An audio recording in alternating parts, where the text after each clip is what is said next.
It's the night, a right time for laughter. We have the guys to fill a custard, even though one is a jar of mustard. Thank God it's Tuesday. We take a look at comedians, and Charles used to be one. We have a lot to say about comedy. Can you believe Gray is a jar of mustard? And then there's Lapsed. What does he do? And why is he here? Thank God it's Tuesday. Tuesday.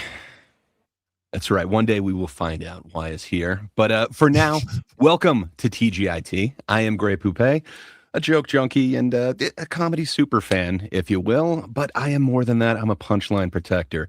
And Tuesday is the day that people, some people may rest, but for us, it's our day to worship comedy.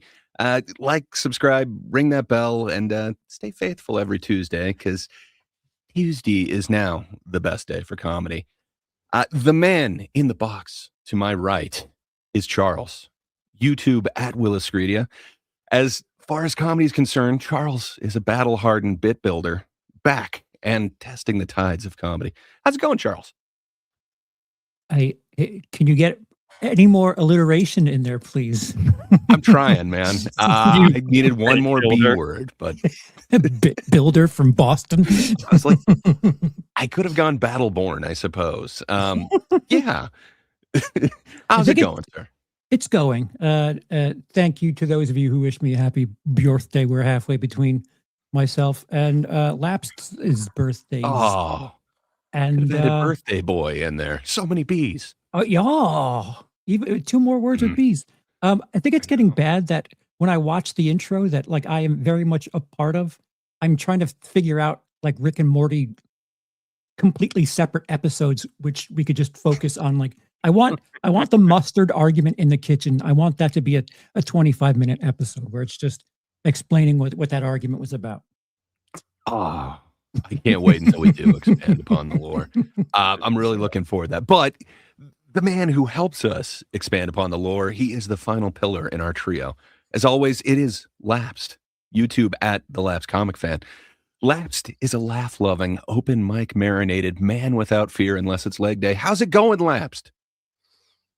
I skip leg day, Gray. I skip it all the time. No. That's why they keep breaking. They're not strong anymore. But I am doing great. How are you, sir? I couldn't be better, man. It's Tuesday. It is the day. Or as you would say, yeah. Some may say it's the greatest day. Well, I mean, I have heard that it is now the best day for comedy. But, the word's getting around. But, indeed. Yeah. I guess this week we happen to be letting you in on our comedy preferences as we explain our personal Mount Rushmore of stand-up. We're in week 2 of preseason for the road to TGIT's March Hacknus 2026. And we're also going to take a look at some recent bucket polls on this Kiltony show that we've just now heard of. So I think I've got some confusion here because you had a very awesome name that I enjoyed for it before. And then you had another name that I kind of like now. Are we calling this? Which way are we calling this? There are alternates. Oops, all bucket pulls or 5 minutes alone because it's 5 1-minute segments. I realize we're all kind of fans of Pantera. Pantera, though. Yeah. Whatever you would like to use, I'll acknowledge that it works. Yeah. What up, Doc? I don't have the answer to that. I like that we could get like some off-brand 5 minutes alone, and then have like some dad band. Oh, no. Yeah. Why didn't Sean, your comment didn't pop up on the StreamYard? That's weird.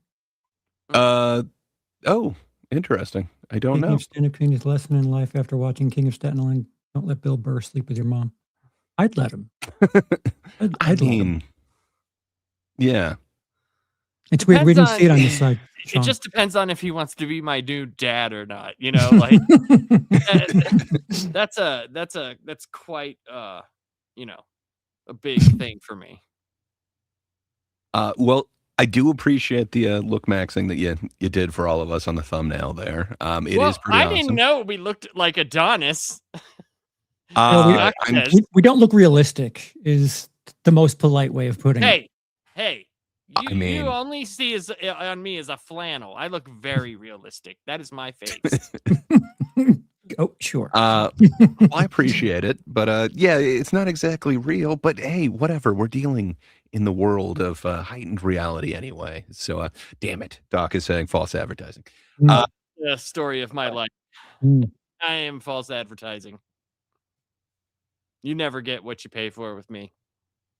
That's not true, man. It's a You're giant letdown. It's a letdown farm. See? Well, Go on, Gray. Be your speaking of blindfolded self. letdown, should we go ahead and move into Charles's favorite time, which is either 5 minutes alone or oops, all bucket polls, and see the disappointment on his face, where you can tell that he just wanted better for them. So last time we had a golden ticket winner, and the premise was for you guys to guess which one. This time, I've included the book award portion. So I need whoever has the control to pause it right after they're done and try to guess if they had no book, a small book, medium book, or a large book. And for those of you who don't know, Kill Tony, they have this like grading system where if they give you a small joke book, you did kind of crappy. If you get a medium joke book, kind of okay. A large joke book means you fucking nailed it. And no joke book either means you're reprehensible or yeah, it's a grown man. Here's the thing though. When you get as rich as I am, you can do whatever the fuck you want. And how dare you? Those are not toys. They are statues. They are the next level. I don't care what they are. But so we do understand with the whole Kill Tony thing, like a lot of the time the book is not awarded just off of that 1 minute, but that's what Charles is definitely focusing on the most. Yes. So I'm trying to get you guys to see things from my perspective, because like the interview portion, perhaps, you know, arrogantly so, I'm not interested in it because I would fuck it up myself. So, you know, just grading this as a stand-up show, maybe you'll start seeing things from my perspective when you try to put your own rewards on the things if you're only watching the stand-up. Indeed.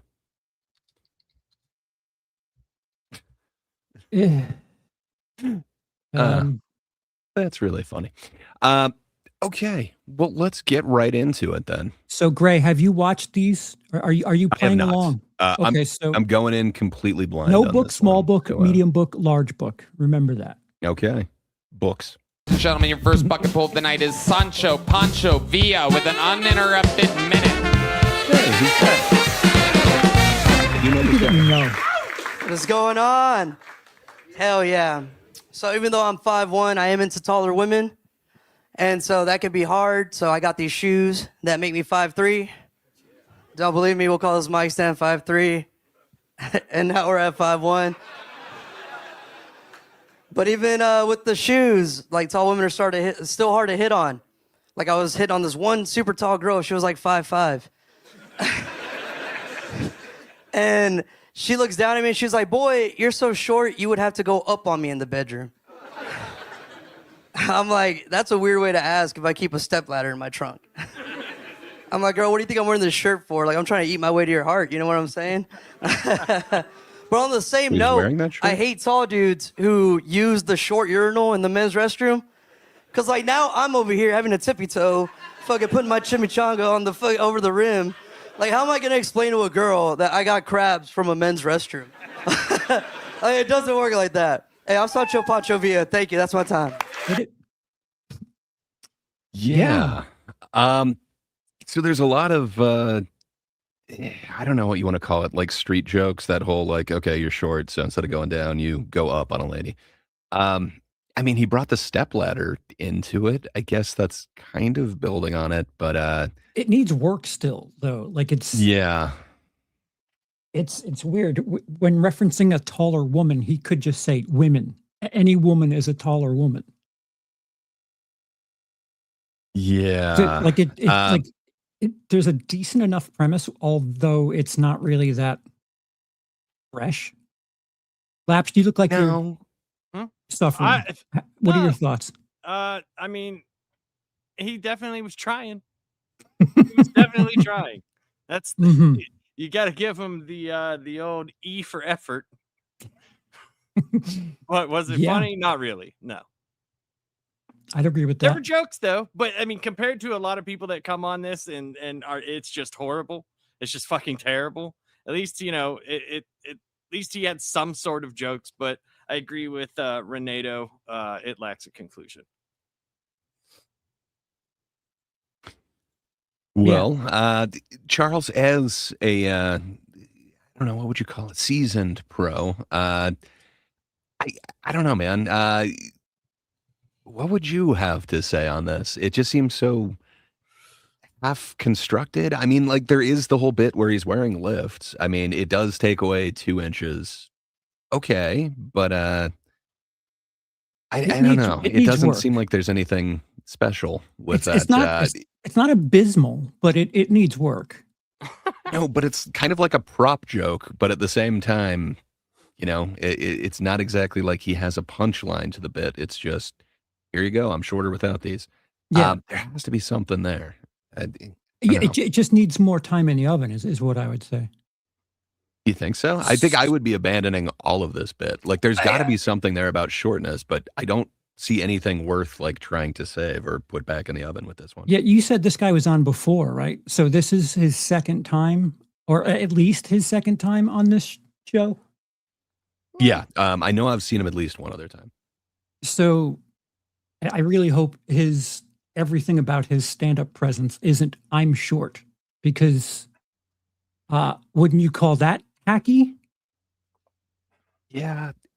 Yes, I definitely would. And then thinking about it, not only did he bring the shoes, but he also brought the shirt, and the shirt's half of the joke. I don't know, man. Yeah, I can't see anything but like a small joke book unless he kills it in the interview. But I don't remember him being particularly. Well, we're not factoring in the interview, and that's part of agreed. If it's based just off of this, I would definitely go small book. Lapsed. Small. Okay, there is the option for no book. Oh yeah, that's right. I mean, They'll probably yeah, give him a I small think I'd book. go small. Okay, What about? Well, I guess Charles. I know. So fair go enough. on. It was small jokes. Wow. Small man. Well, small today book. you're getting a medium one. Let's everybody. go. How dare Sancho he? Pancho Villa, It's not everybody. medium There he material. goes. Absolutely. Your next bucket pull goes by the name of Mario Zapata.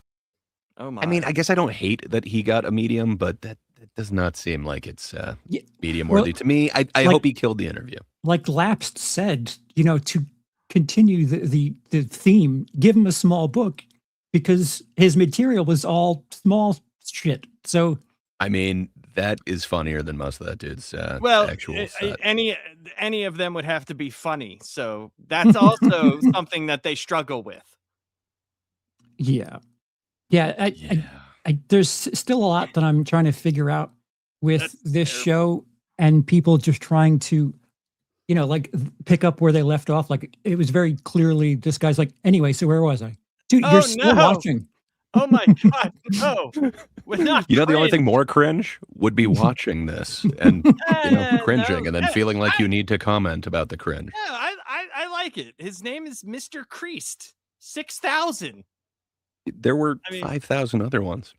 I fair like enough. the guy. I think he's speaking his mind. Let him speak his mind. He's doing Either way. doing what he wants to. I have no problem with it. Hi, everyone. Mario Zapata. How we doing, Mothership? Hell yeah! A lot of crazy stuff going on in Minneapolis. Why is everybody mad at all these sommeliers? Kind of they whine a lot, but that's cool. Whatever. Don Lemon recently got arrested. That shit's crazy.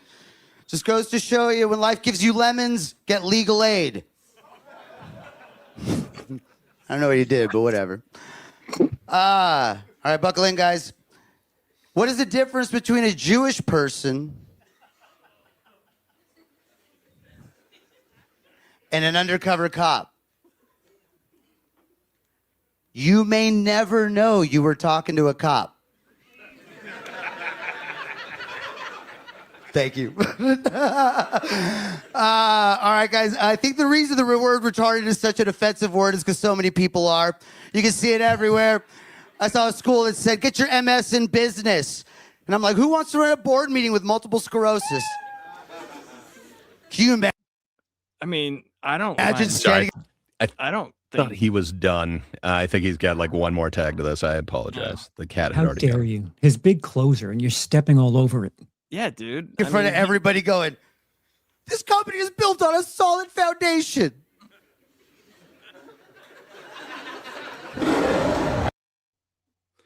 There you go. Clearly, I that mean, was my fault. that's- Yeah, my That's how it my goes. bad.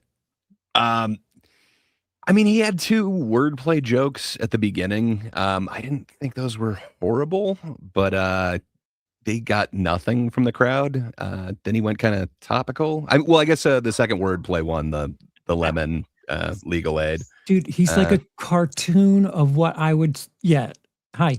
He's a cartoon of what I would call an Austin comic. He had to bring up the hard R. No books, Nightmares and Nerdscapes. All right. I mean, I don't know. I think I'm one of the dudes that's like, I don't find the word offensive personally, like, but I understand that people do. Like, I get it. I'm just Yeah. like one of those people that are like, Sure. who are these people that are finding it offensive? Sure. Because it's not the people that it's supposedly describing. Right. You want to be special about it. You don't want to follow up a Jew joke with a No. retard joke. And Correct. that's exactly what he did. No, correct. I get exactly why you said it that way. Like I totally understand why you said it that way because it makes sense. So Yeah, it's just But that one's a street I'm joke, going to be too. edgy. Like, he is making it edgy because it's Jew, but it's the same thing about, like, you've heard it with vegans or like CrossFitters. It's that same thing, the same punchline. You would never know. Like, it's the difference between it sucks. It feels like they're all pretty lazy and nothing's kind of original. I Right. liked the wordplay. Don Lemon legal aid kind of sounds like lemonade. That being said, not a joke there. It just kind of No. sounds like it could be. no, it was just advice. It's cute. Renato says, I don't know if because I'm from another country, but I didn't get most of the jokes. I'm from There his weren't country many and I jokes. didn't get most of the jokes.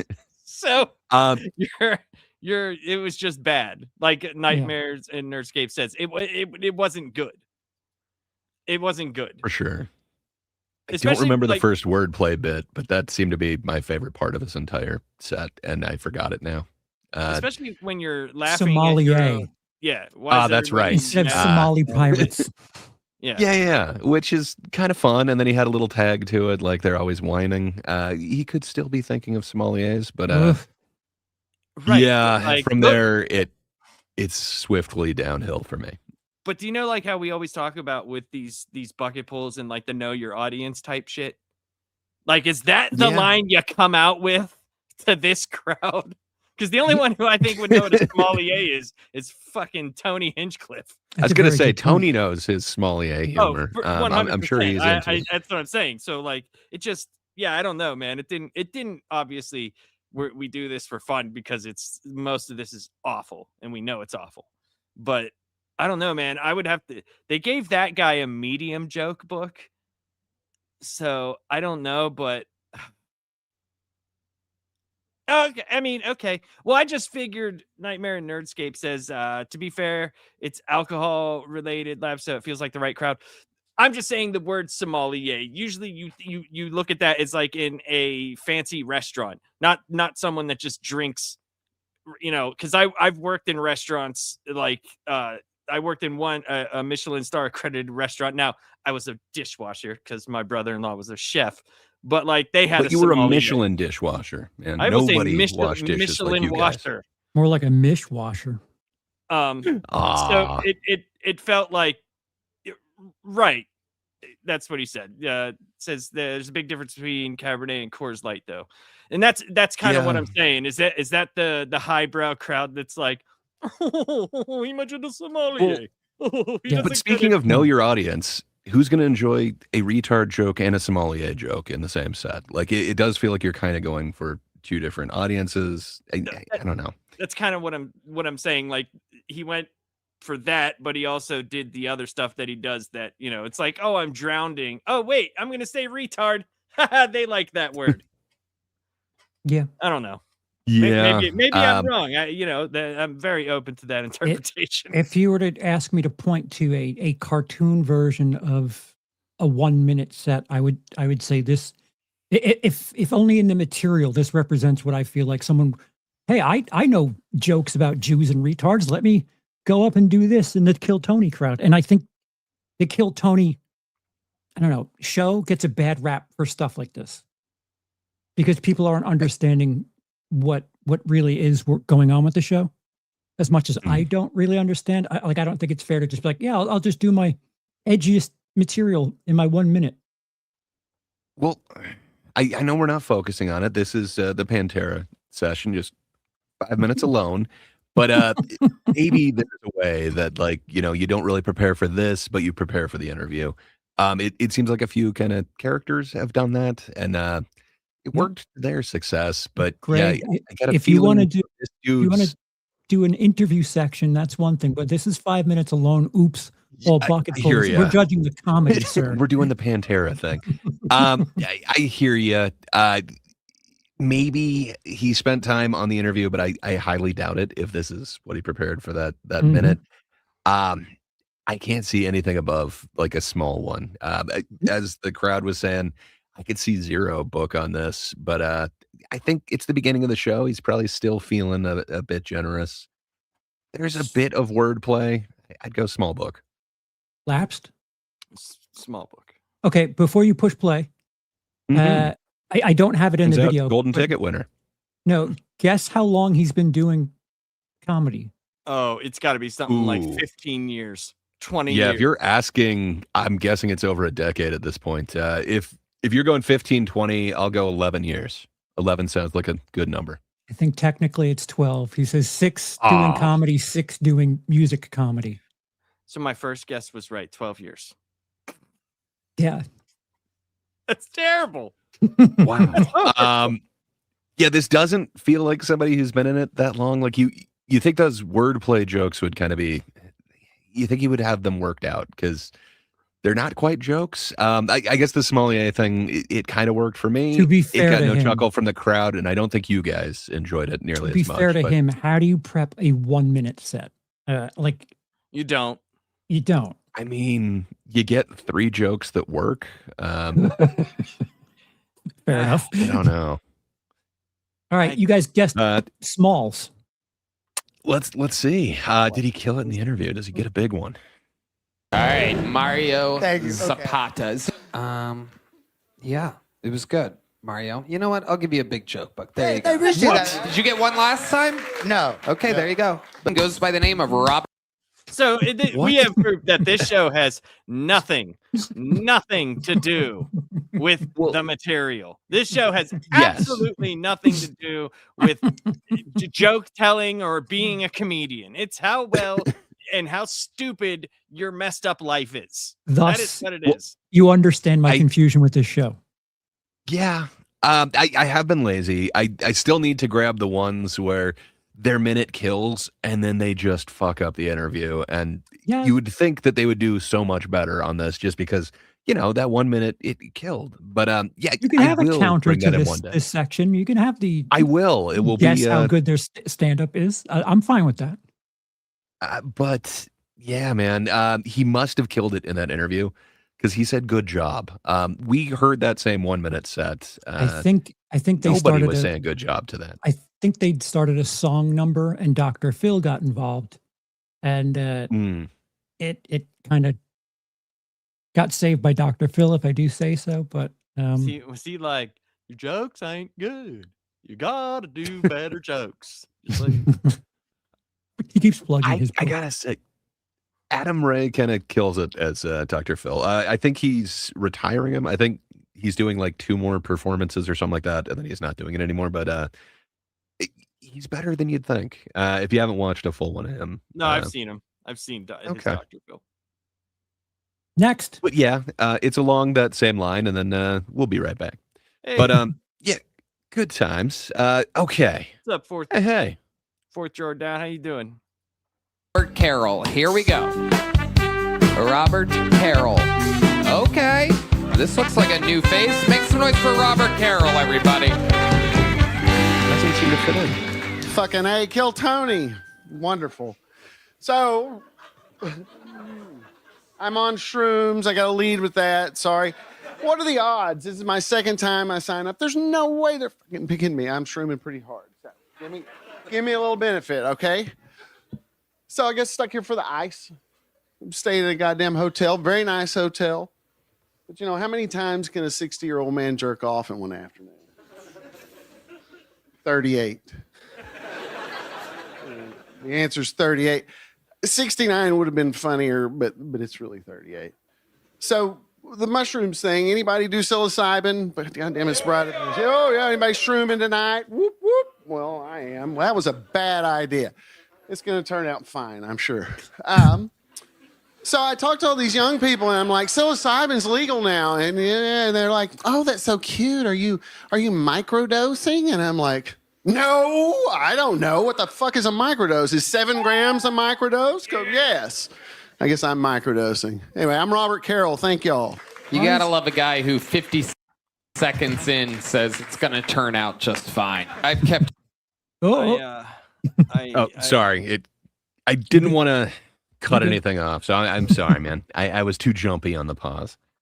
Sorry, Labs, it looked like you were reaching in, then I had to talk about my weird pause skills. I'm very surprised about 38 times jerking off in a hotel in one day. That's quite the achievement. Is that technically the joke he told? Because other than that, That was the I don't only think there's joke. one. I mean, I guess it's calling a 7-gram dose a micro dose. Oh, is yeah. All right. technically what he thinks is funny. Yeah. If he is actually on shrooms, I guess I can get Oh, that. I would totally believe he's on shrooms. He had no idea what he was talking about. And he has one of those big jewels on his freaking neck. Like, that dude ate so many mushrooms and showed up here. That's what happened. Yeah. I mean, he is wearing that's true. That is true. He's trying to play into the old Rogan crowd. It's so played out. I would agree with you. If he's not on mushrooms, I 100% agree with you, because that was like Rogan. That's all they talked about for like 4 years was shrooms. That was it. Well, Yeah, they brought up microdosing a bunch as well. Well, yes, but I'm saying like the shrooms thing. So Yeah. So stand-up comedy. says, don't try this at home, kids. Right. No, definitely not. If you're kids, then don't. Yeah. I But mean, if you're me, then yes.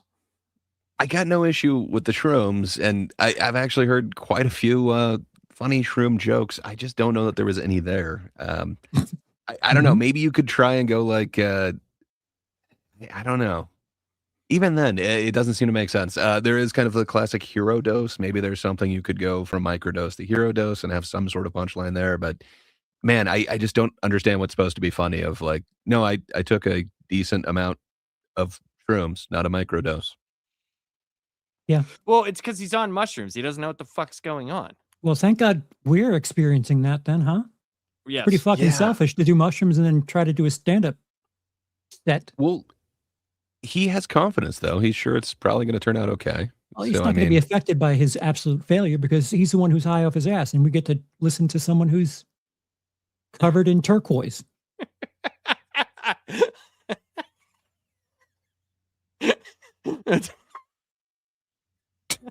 Nightmares and You're those kids. right. Oh, that's You're happy to awesome. be- Come on, guys. You're right. Uh, You're right. All So right, I'm that'd be definitely hanging hanging out out with with works. some fun guys Fun tonight. guys I'm on tonight. shrooms, is what I'm saying. Yeah. I mean, it is a dad joke, but man, there's a punchline to that. It's still a unlike joke, anything right? he said. Yeah. I'd have to go small book, but I've seen people who are messed up do pretty decent interviews.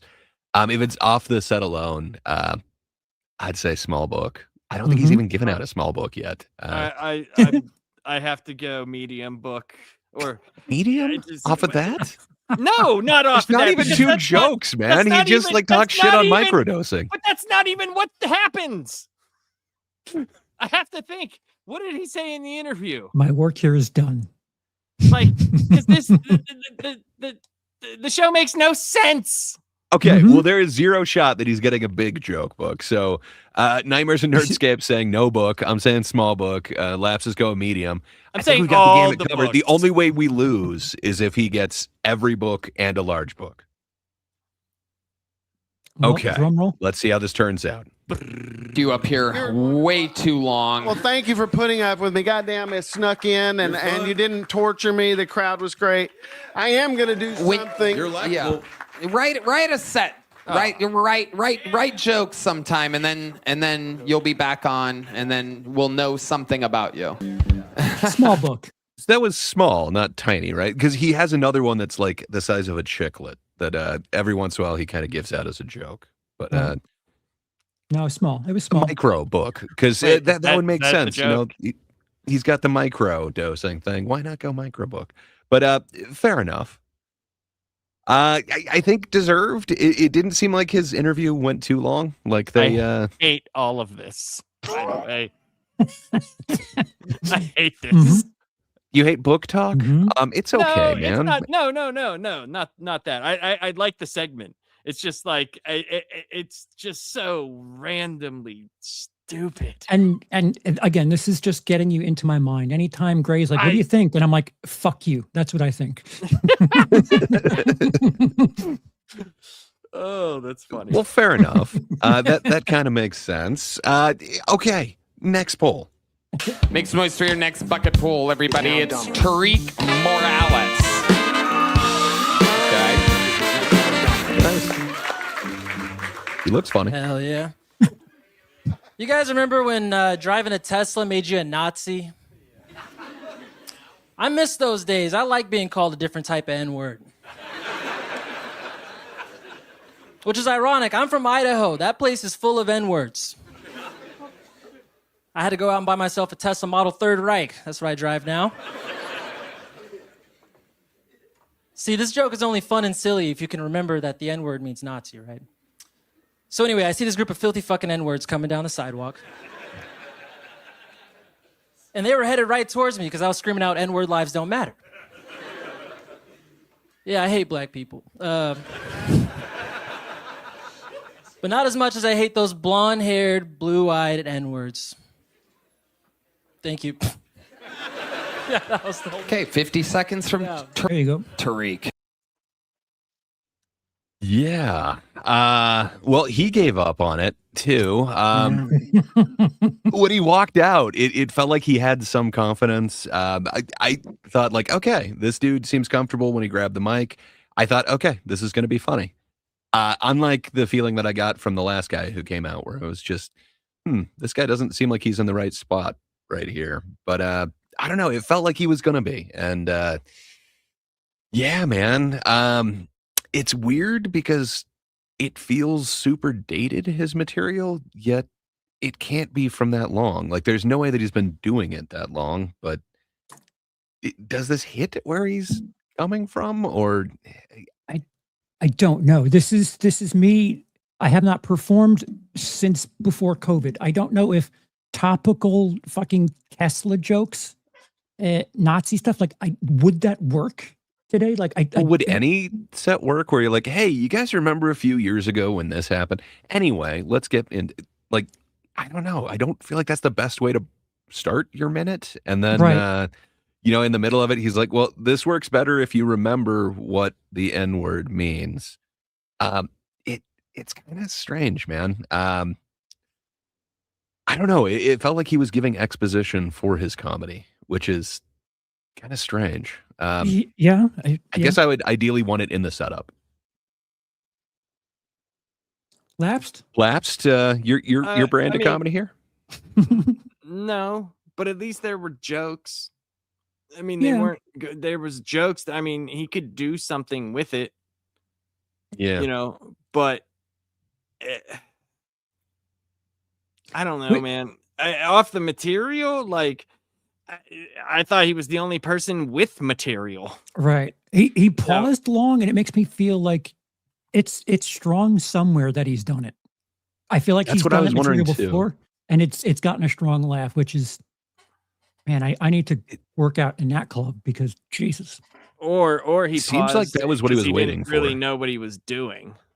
There's that. That's possible too. I don't know if you would know how to time that. For a minute. You know what I'm saying? Like Right. it's like the fourth drawer says he paused a little bit too long in between his jokes, and then Renato says it's like he's waiting to see the aftermath of each joke. It's like move on, keep going, because you have a minute, so you can't really do like your setup. Wait for the you had if you're there for that specific reason of telling the jokes, then yes. But I feel like if you tell like one or two decent jokes and then you get into the interview, like like if you have like a terrible set, you can obviously save yourself in the interview.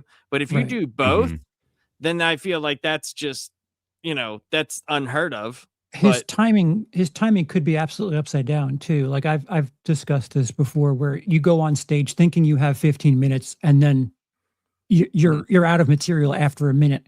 He could have realized, oh shit, I'm close to the end, and I still have like 30 seconds left. So there's a chance that like he, I don't know, underappreciated his material and needed to like pause and buy himself time. What's up, Justin? how you doing, Justin? What up, Justin? I think that's exactly what happened. I feel like we could probably go back and watch it again. I feel like he sped up on those last couple. Like he did have those pauses in between, and I think he was waiting for some sort of reaction. And then when it didn't get it, it felt like he just kept speeding up. And then he brought in that line like, this usually works, but you got to keep in mind that this, it's weird with that explanation thing. But even with that explanation, 50 seconds where he's like, okay, I'm done. It's a strange thing. They pointed out in chat too that like he came in pretty confident, but man, by the end of this, he did not look like he had any confidence whatsoever. Dude, I'm assuming this dude isn't like a 10-year veteran. I'm assuming it's. I don't remember. Earlier. I know it might have been like 3 or 4 years. I don't remember which one's which at this point. But you could expect a room this packed to react the same way that you've had responses, and then once you realize, oh, this isn't going the same way, it kind of rattles you. And the other thing too is again, kind of know your audience, like we were saying before. But I know Elon's specifically been there quite a few times, and they've had Kyle Dunnigan also play Elon.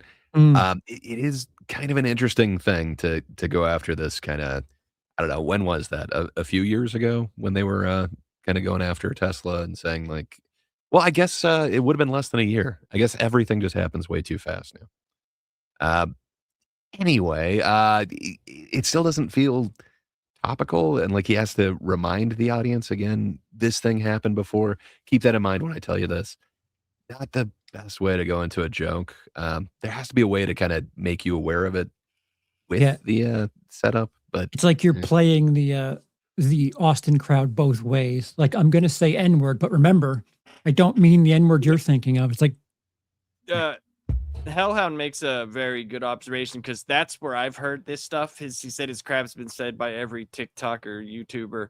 Like I've heard the whole Nazi, or sorry, whatever you should call it. I don't even know if you say that on YouTube, but Yahtzee, you could say Nazi.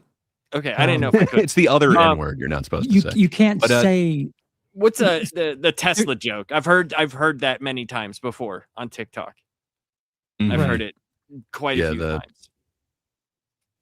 Yeah, I have heard the model Third Reich, and I have also heard the N-word substitution thing. It doesn't feel like Yes. there's a lot kind of new with this, but I don't know. It seems like he had kind of a spin on it. It definitely needs time and testing in different rooms. Right. Because Even- if that even was if- working, clearly it didn't here.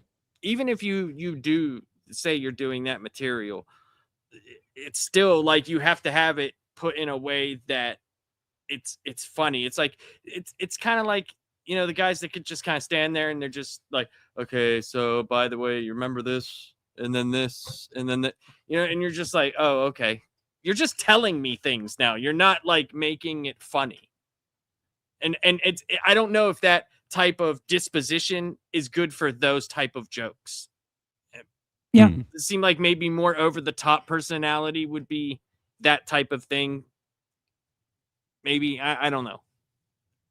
I don't know. The confidence is what blows me away with every night. At least 3 or 4 people, they go up there with stuff that Yeah. I wouldn't have that represent me at my best. That's all I'll say. But they might be the different kind of writers. They might be the ones who try to what is it that George R. R. Martin calls it, like the farmer instead of the plotter? You never know. Maybe they think they can farm it on stage, but that's not the stage to farm it on. Sorry, Nightmares and Nerdscapes. Hans Kim could have killed with those jokes. I think so. Hans Kim is deeply likable. What can I say? Book have you size, seen gentlemen. his? Book size. I don't think they can snub him on a book. He tried. He at least had some jokes, even if they didn't hit. Big book. I'm going small book, but it's gonna be work out some more, write some jokes, come back. Dictionary sized book. Phone book. How could he get a giant one, man? 50 seconds, and then he's like, I'm done. I can't see big joke book on that. I'm unless just he saying it. kills it. All right, I'm going small. The variables are broken. That's all my point is. Absolutely incredible. What size joke book did you get last time you were on? You got a big one. All right. Well, there you go then. Tariq Morales, everybody. No book. Damn it. Your next. No book. Should have gone with my no book. I was like, he seems like he's writing stuff. Like, but the fact that wasn't his first time up there, it Alarming, sounded isn't it? like very green. It kind of sounds like first drafts of a lot of things. So Dude, I did not think he had been on before and won a big joke book. That makes the no fact sense. that there's people who are doing this less than 5 years and they're going up there more than once and they're doing brand new material is just insane. Just insane. Do your best minute. What the fuck are you trying to be topical for? You're not fucking the Big Red Machine. You're not getting a weekly spot. Show yourself at your best, you motherfucker. What are you doing? That is a good point. Have you guys heard about the thing that happened in Dallas on Thursday? Anyway, that's yesterday's news. What Kittens, happened? Thank you. We're all waiting, Charles. I'm just surprised that he got a big joke book on that first one. But yeah, that makes sense. No book on this. I can definitely support that. It didn't feel like it was worth it. He didn't make the whole time. What up, Stiff Kittens? Happy birthday. No, don't you dare. Too late for all that to noise. Thank you. Final poll, I think. This is the last one. Yep. This bucket poll is a one-word name. Anything can happen. Ooh. Make some noise for Tasia, everybody. Tasia. Oh my goodness. Hey, I just slept with my first white woman. Congrats. Hey, I'm glad you proud, nigga, because my girl was pissed. For real, bro. It's bad, nigga. This is bad. I had never been with a white woman before, but I come fast, nigga. I bust quick. Some people say premature. I like to say right on time. But now, as soon as I put it in, I bust, like, instantly, nigga. I was like, my bad. I'm sorry. Oh, my God. She said, no, Jerome, it's okay. I said, that's not my name. But I like the energy, though. It's real supportive, bro. It's very supportive. This white woman, though, she changed my life, bro. She fucked me up, nigga. She fucked me so good, I drink IPAs now. I'm for real. My homie hit me up. He was like, you trying to go to the club? I was like, nah, you want to go to the brewery? We play cornhole and listen to Shania Twain. Nigga, Now, but look, before we started having sex, she stopped me. She said, "What are your kinks? What are your kinks?" I don't have any kinks, though. She said she had a praise kink, which like words of affirmation, good girl, shit like that. That's not me, nigga. I don't think I did it right. I was like, "Ooh, you the GOAT." All right, that's my time, man. My name's time. Tasia. Great. Is it? That is definitely the best set that we saw on this thing.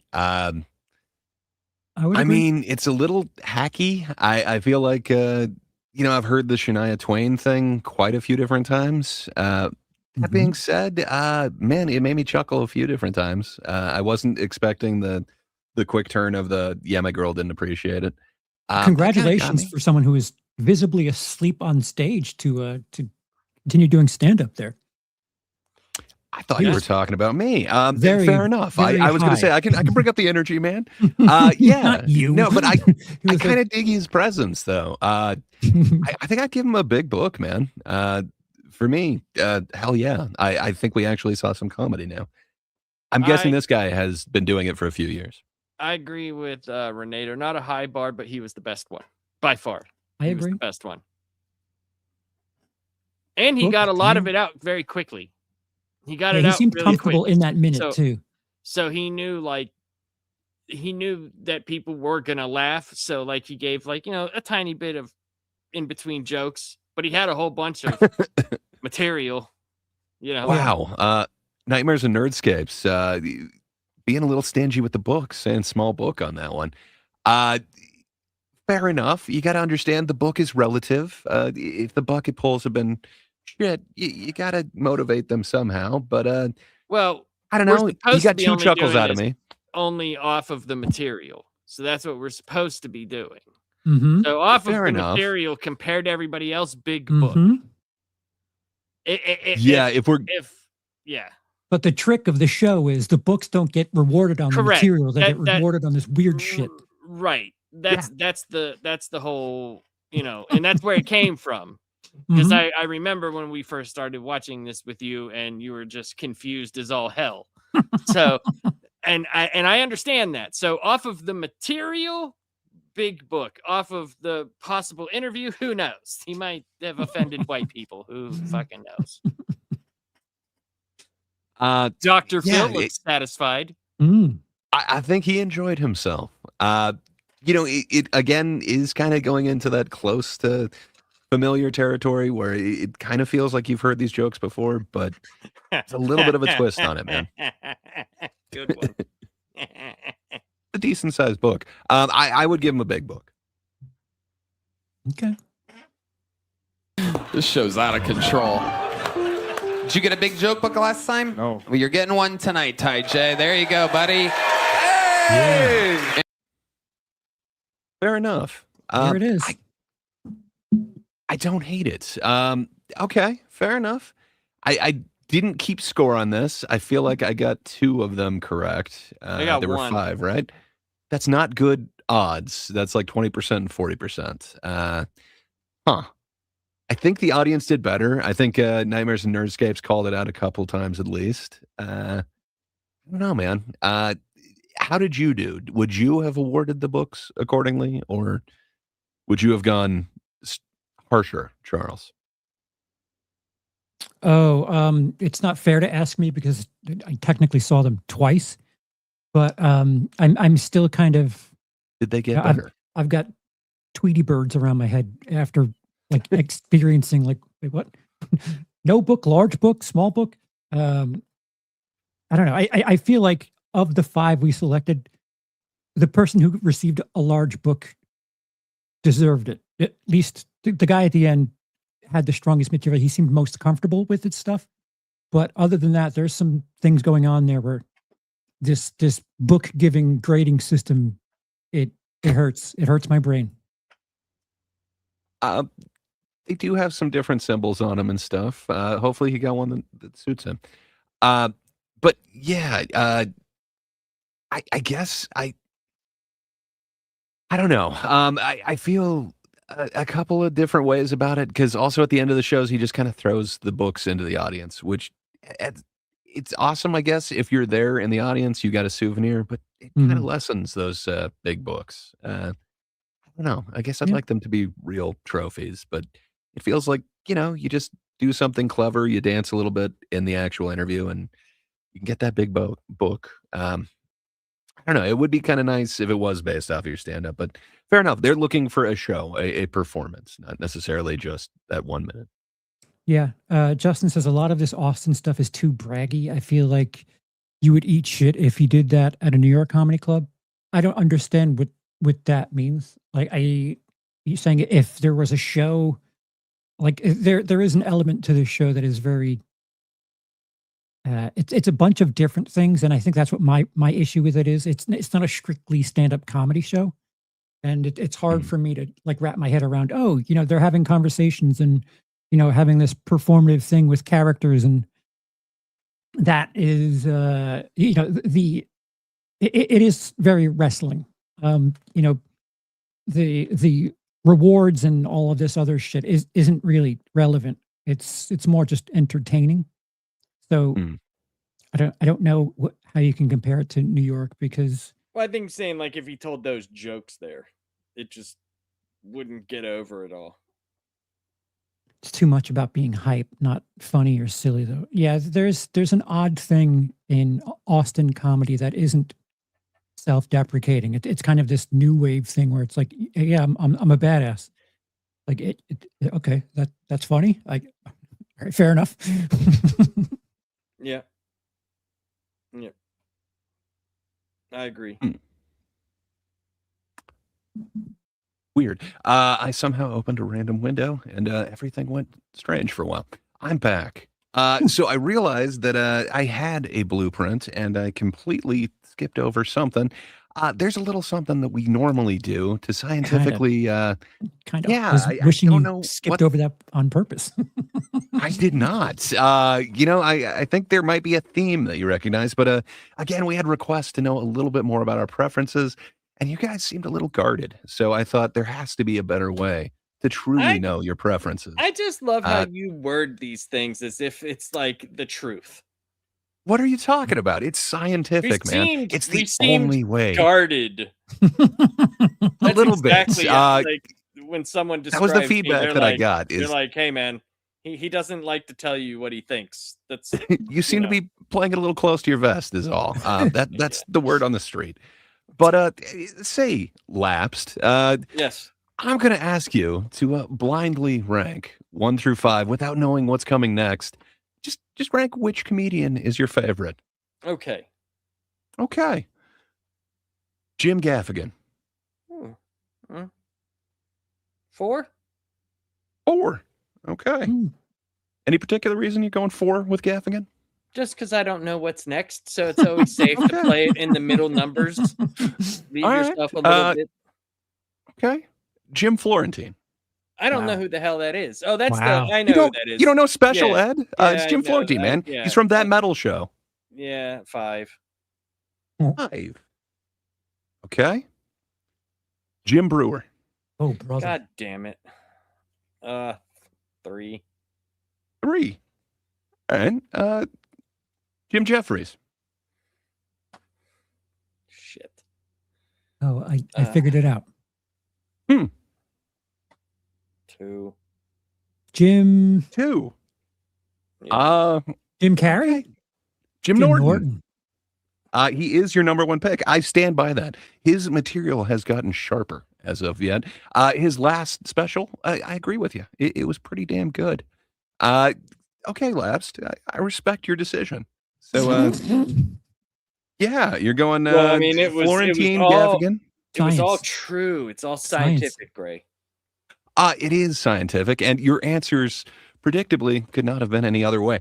Thank you, sir. I really do appreciate that. Do you hate me for some reason?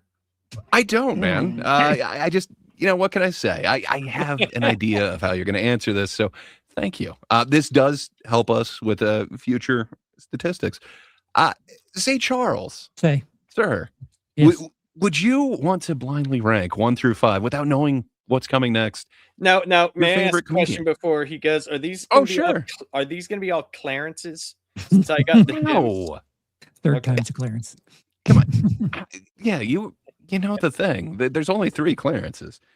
No, I wouldn't do anything ridiculous like that. Of course, it's not going to be all gyms or whatever. Say, Charles, rank your favorite comedians without knowing what's coming next. Tim Meadows. Fuck. How many Tims are there? 4. 4. Okay. Tim Robinson. Tim Robinson. Fuck. 3. 3. Okay. Tim Heidecker.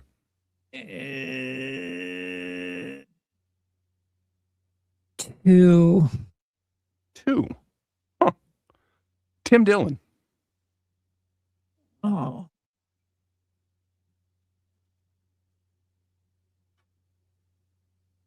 5. 5. Okay. Well, that means your number 1 comedian is, of course, Tim Allen. Yeah, it's the Tool Man. Tim Taylor. You know, the guy who taught us all not to sell Coke to undercover cops. Okay, Charles. That seems pretty scientific. So your answers came from a place of honesty. I appreciate that. Thank you, Look sir. how he's all nice to Charles. I don't know what you're talking about. There was no setup there. Everything was scientific. It's the only way we could Yes, get we have our best double men on. blind. Who are Well, best men? We had 2 blind rankings. That's a double blind study right there. Good times. Tims and Jims. The Tims and Jims edition. Jam. Yeah, you know, good times. So I think that works as kind of a bit of a palate cleanser. But should we get into now we get to the real science, the main course, the meat of the episode, if you will? Flat Earth shit. None of this fucking science stuff. I don't know what you guys are talking about. There's no setup. It's just science. Mhm. You'll see. They're going to try and answer who their goats are now, but it's going to be a little guarded. You'll see. Oh, It no, won't be as free flowing as those. I'm throwing blind. curveballs because I'd like to talk about things that aren't normal or the same old 3 or 4 answers over and over again. Ooh, Oh well. you've got interesting answers. I don't think so. Oh, well, fair enough. Lap, sir. Would you want to go first? Who belongs on your Mount Rushmore? of Introduce stand-up the comedy? segment, sir. What is this we're Okay. doing here? Welcome Well, to the we Mount are- Rushmore segment. Well, we were trying to think, should there be like a podium or something? But there is one thing that's more iconic. It is Mount Rushmore. So you've got the 4 faces. Who would you carve into that mountain of comedy? Who is your Mount Rushmore of stand-up comedians? For me, one of the faces would be Patrice O'Neill. Ooh. The first time I saw Patrice O'Neill, to be honest, I don't know if I laughed that hard in my life. I can't. It might have been like on Premium Blend or something. It was something. I've told you guys that my sister used to record stuff. It was one of those nights, and I was just dying. Like everything he said made me laugh, and I couldn't even like catch my breath before the next joke ended. And he just did it so perfectly. Like there was no like, it just didn't seem like there was any like bullshit in his act. You know, like it was like it just came from a place of like honesty in his jokes, and they were well written, well timed, well executed, and Fearless. Yes, that too. Yes, he didn't care. Like even if it was something he never did, he wasn't afraid of testing it out. And when he would do it, he acted like it was going to kill every time, so it did. And that's one of the things that I thought was. Yeah, I've seen him do shit he was just testing it out, and he had the absolute confidence, and it was just mesmerizing. That it's like stuff that he just would abandon after a couple of weeks, and it's like, God damn, that was quite strong, and he's just giving it up. It's wild. Well, and you can still find YouTube videos of him just kind of going off on the crowd for not getting what he's doing. And man, it's not quite up there with the Philly rant, but man, he was opinionated and he was so confident with what he was doing. What he was able to do with Elephant in the Room is just amazing. I wish he would have gotten that out so much. I wish he would have had more time after that, because man, he would have just been catapulted to bigger and better things. I forget whose roast it was. He kind of got in on last second. He killed it there. I just, man, I respect your choice on this. I can't think what he would have been had he just made it to like the podcasting era, because he was already doing Black Phillip, and that was amazing. Kind of coming in and out of that O&A thing, and he has that legendary, what Radiohead's creep means to white people. Man, I could only imagine what he'd be doing if he was able to just do it in the most comfortable location, not have to go into Sirius XM or whatever. Man, I wish we had more Patrice, man. I get it. Mm-hmm. I respect your decision. Charles, sir, who would you have on your Mount Rushmore? The most predictable, boring one I can probably think of, and that's George Carlin, because I have a pulse and I know what comedy is. he had multiple segues in his career, multiple phases of his career. He was like a typical hokey TV comedian in the fucking 50s, 60s, 70s, and then kind of transitioned into that like hippie stoner guy for the 70s, and eventually became the guy that, I think, in my opinion, Carlin was his strongest in the 80s and 90s, where he would just like sever like long segments and take you on these journeys where, sure, I think if you're watching a Carlin set, especially in probably the 90s more than the 80s, you weren't getting laughs per minute with him, but man, you were experiencing some magnificent writing, and he was just flawless at it. I think in the 2000s, maybe he got a little bitter. Like his wife passed, but still, not great. George Carlin is still better than anything I'll do on my best day. I'm gonna have to fight you on that. I've come back around on the 2000 stuff, the late 90s stuff. I might need to rewatch man, it. it is great, Carlin. He is a little bit more bitter, but man, it is sharp as hell. Like, there are still jokes in there, but yes, the bitterness is there. I would say Carlin was also one of the guys that, if you have any of the old box sets that they sell of the Tonight Show, he was one of the guys that you got to see come up and literally come from, like Charles, you were saying, from like pulp type comic to stoner type comic to angry man type comic to, like, you got to see everything, because I think he'd been on there like 26, 27, something. It was something a lot. And I know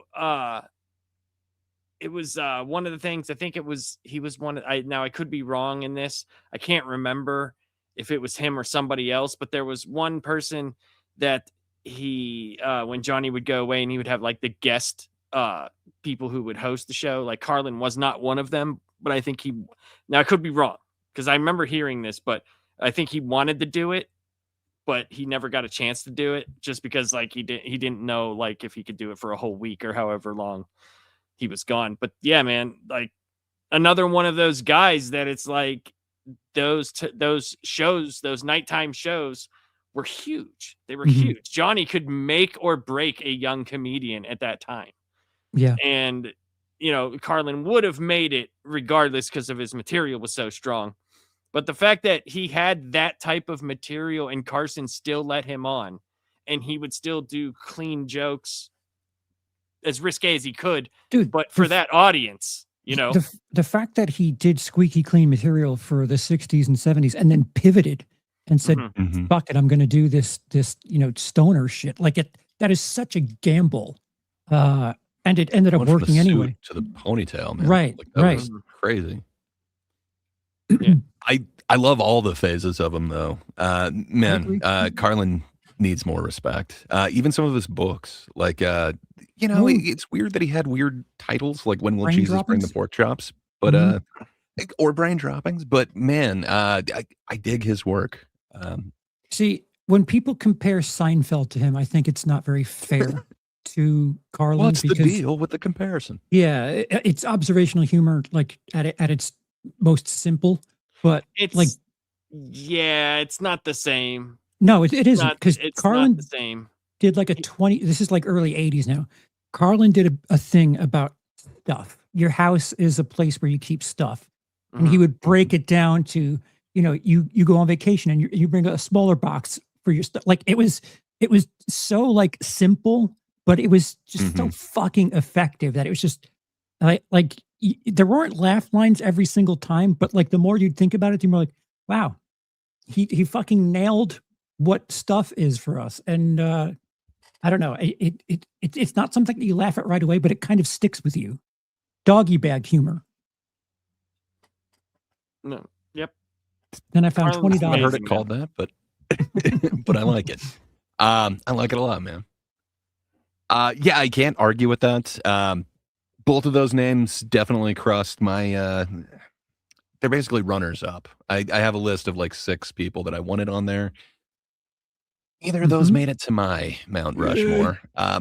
This might be my most controversial one. and Oh, I might God be the damn only it. one That's going we this need route, that. but, That needs to be its own Jackie sound. Brown.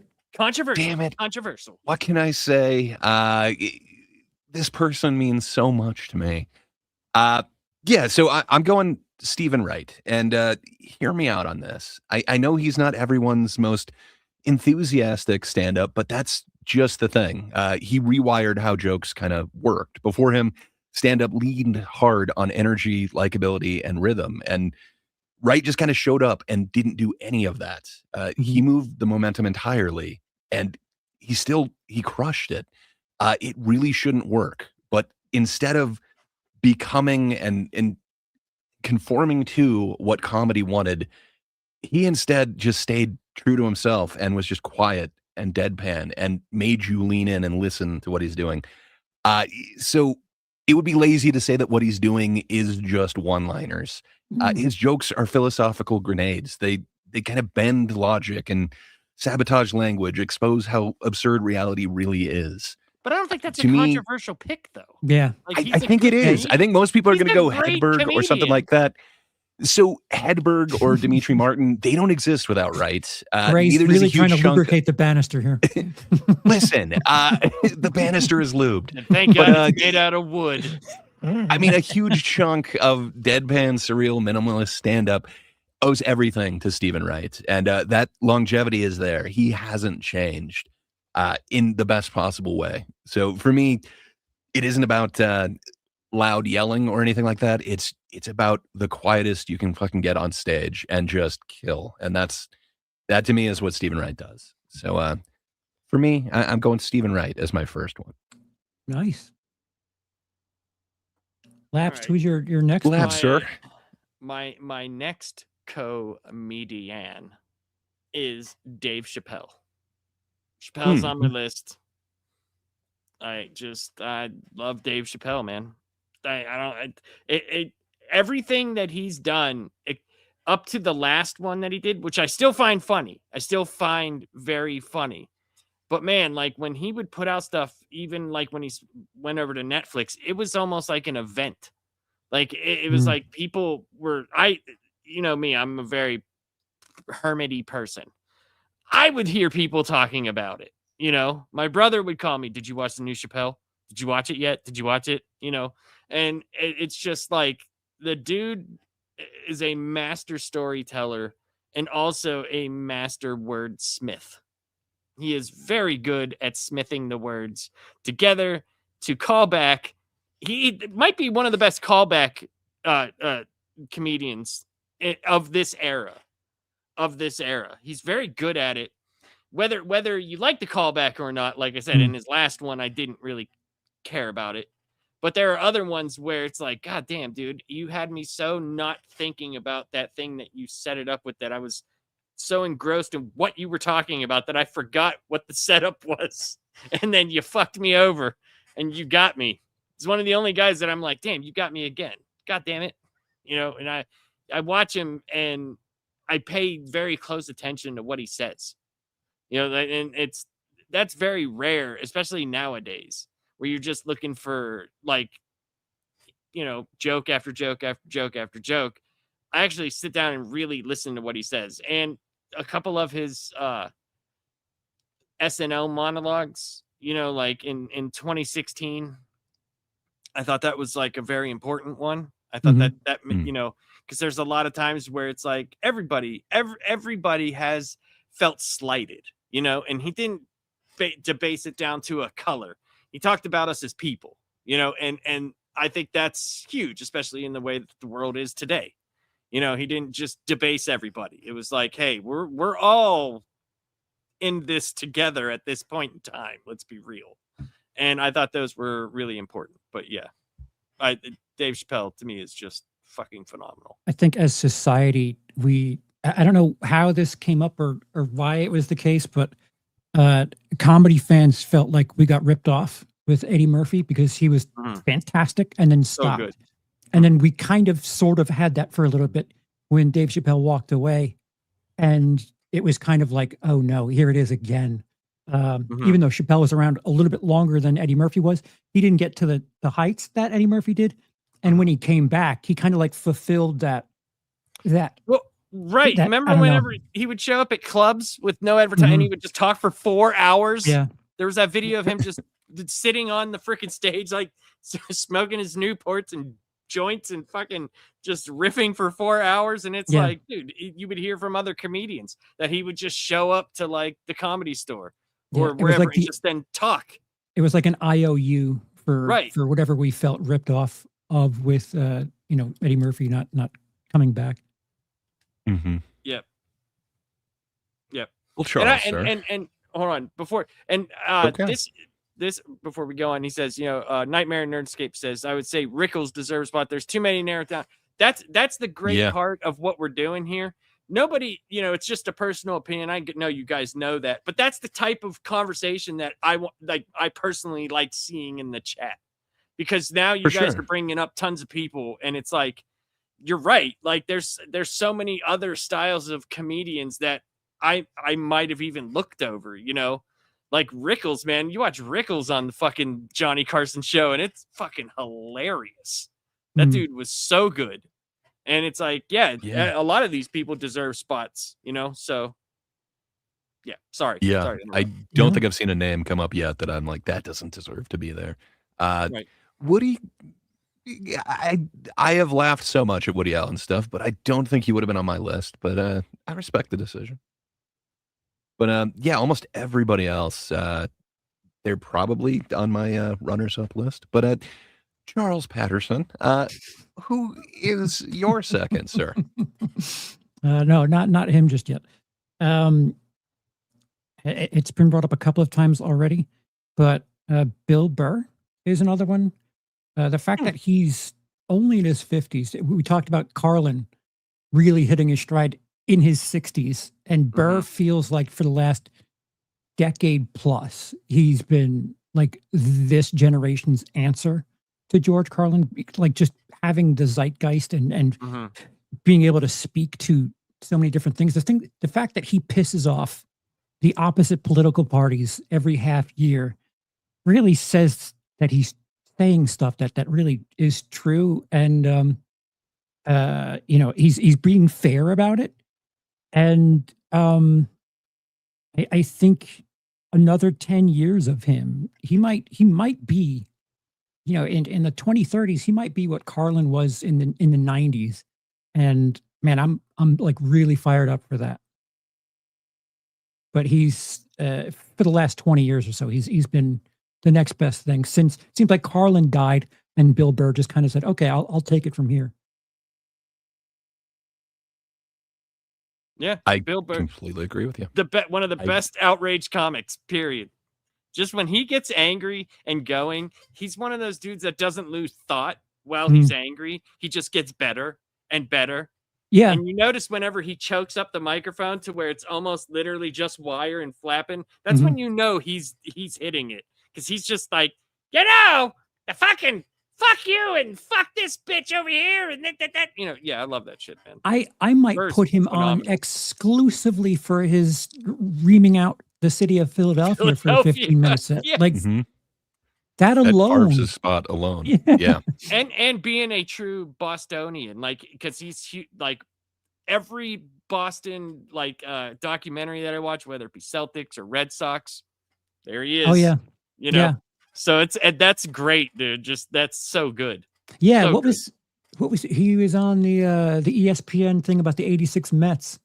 Yeah, and he And was he's like- on Yeah. it was that Boston We Believe thing, and they talked about the 86 Mets, Mhm. and he was also on the what was it, the 3 nights in August or whatever that's the 3-parter one about the 86 Mets. It happened in Oh, yeah. It happened in 1986 or something like that. Yeah. something it was called something like that. He's on there too. He has Yeah. a segment about like Fantastic. game 6 where he's like, pull him, get Yeah, he's him like, out of there. He's got no knees, and you leave him in because you owe it to him. How about win the game? Yeah. My favorite shit is Northeast comedians doing sports material. Oh, so good, especially when it's the Mets. Yeah. My favorite. We've lived that for too long, Charles. Good God. They're just funny on their own. We don't need help. Thank you. That's very true. Management in itself is a 3-ring circus. Mm, Ugh. well, still have 86. Only we do. 40 years now. 40 years today. Mhm. Jesus. Blink of an Ray. eye. Yeah. So I'm kind of wondering if I should change my order of things, but Why? no, I'm I going mean, to it's press just Mount on. Rushmore. There's no like, That's number right. 1, I mean, right? who cares which order they are up there? Right. Well, I do, and I'm going to stay consistent and true to my list. George so, Washington's the best. I mean, I cannot tell a lie. So yeah, I also went with one of your 2 choices, and I think, quite frankly, if this guy isn't on your Mount Rushmore, then your criteria is kind of broken. So yeah, I also chose Dave Chappelle as my second. There's plenty of comedians that can murder for an hour. There's very few that cause culture to actually stop, argue, and then split in real time. When Chappelle drops a special, suddenly stand-up isn't just entertainment. It's like a referendum. News panels, think pieces, comedians subtweeting. It's power and its impact. And man, it is so much different than the average special that's out there. And Great. yeah, maybe everyone's not perfect. Are you auditioning for your own I Love the 90s segment? What is with these scripts? I'm trying to, man. Just There is speak impact from the here. heart. I'm telling you, man. So it's kind of like the storytelling that Pryor was doing, but man, it's kind of got this Carlin bit into it. To me, he's kind of the hybrid in a weird way that, I would agree with man, that. I absolutely love me some Chappelle. But yeah, he gets that same criticism that almost every great comedian gets at some point, that he's not even telling jokes anymore. That complaint essentially followed everyone who mattered. They said it about Carlin. They said it about Pryor. They said it right before history proves them wrong. And I want you to go back and look at some of those late Carlin ones, man. I'm telling you, they killed it. And that was during that same era where they're saying, he's just not telling jokes anymore. They're doing the same thing to Chappelle, but man, as Laps kind of pointed out with the callbacks, the wraparounds, man, there is thought going into the way that he's presenting this set, and people are still talking about it. There were a lot of famous comedians that released specials last year. I don't know a whole bunch of them that had videos made about them that like now they've turned into a TED Talk or whatever. But man, I saw like 20 different ones on Chappelle. He's still relevant. Every time he drops something, man, people are talking about it. And it seems like it's not necessarily applause per minute, but man, he is out there pressure testing his ideas in public all the time. And he's putting his name on it. And he's putting his name on the line for it. It just, to me, a lot of people are editing and apologizing, but Chappelle, he's not, man. He's just going full into it. He's doubling down, and then he'll bring it into his next special. And yeah, for me, he's required on the mountain. I think talking about he is number 2. These comedians, it reminds me that we need some sort of restoration process, the way that they have the Criterion Club for for Oh yeah. keeping films, restoring them, and doing things like that. Like I have a George Carlin set that is like, I don't know if the Carlin estate has the negatives, but I would love for them to go back and clean that shit up and put out 4Ks or something. But man, it would be really great for whatever argument you can make for classic films and things. I would really argue that comedy, comedy specials from 50 years ago, maybe even more, 60, 70, restore those and to get all of the prior stuff, all of the Carlin stuff, all like anything prior to the 21st century. I think it's important. And it would be nice to see if, I don't know who would be in charge of that, but to like restore and preserve all of these old specials would be really kind of, I don't know, interesting. It would be amazing. Like nowadays you can find a lot of it very low quality on YouTube, but right, man, which is awesome that it's accessible, but yeah, I would kill for a decent copy of a lot of that stuff. Dude, it kills watching a George Carlin DVD on a 4K TV, and it's just doesn't look great, which kind of sucks. I don't even know if they would have, I'm sure those are all HBO. I don't even know if they have the negatives for those, but that's why stuff like Eddie Murphy, when he did Raw and Delirious, those were filmed on film, so you could restore those. Another reason to shoot things on film, but I don't know. I had a question for you. So it's a bit of a tangent here, but it involves Eddie Murphy's specials. So I saw a list of the 100 best comedy movies of all time, and they included Eddie Murphy's specials on there. They were released in theater. Do you count those as comedy movies as opposed to specials? No, they're stand-up specials. Okay. Yeah, because I mean, that's where I categorize them, but just checking.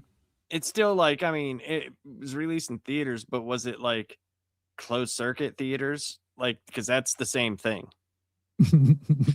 I have no idea. They did, no, it's just what it was called. I mean, like I saw, WrestleMania in a theater. It was called closed circuit TV. Yeah.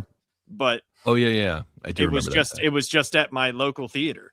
It's just a testament to how much of a draw he is. Like prior his specials live on the Sunset Strip, that was made into a film, into theaters. Yeah, that was also on that same list. I figured if you answered positively, it would be for both. I don't think they're movies, but they're definitely, as Nightmares and Nerdscape, they were wide releases. So I mean, that's why I think you could just go out there, like Charles was saying, restore these things. That would be phenomenal, man. Fucking A, man. Like the Universal Monster Movies collection and stuff. Like the era of comedians, put out like a 50 box. Be nice. Great. That'd be awesome. I would buy it instantly. Well, why aren't the like HBO? Why don't they release like a 4K box? Because you can 4K. Well, first of all, they don't want you owning things anymore. That's the first short answer. But there's extra money there. But fair enough. That to Max. HBO could have put them out and broadcast it, but who knows what the rights are after so many years? Yeah. Who knows who owns what? I know the Carlin estate. If you want to watch Carlin stuff, George Carlin's YouTube page, you can watch his old. You can watch his stuff on there. Yeah. Okay. Yeah. Nice. It all depends. Well, like I said, whoever has the licensing to stuff like that. But gentlemen, we're halfway there. We've made it up the mountain. We're just coming down the other side. Lap, sir. Who's your number 3? You mean my number 2?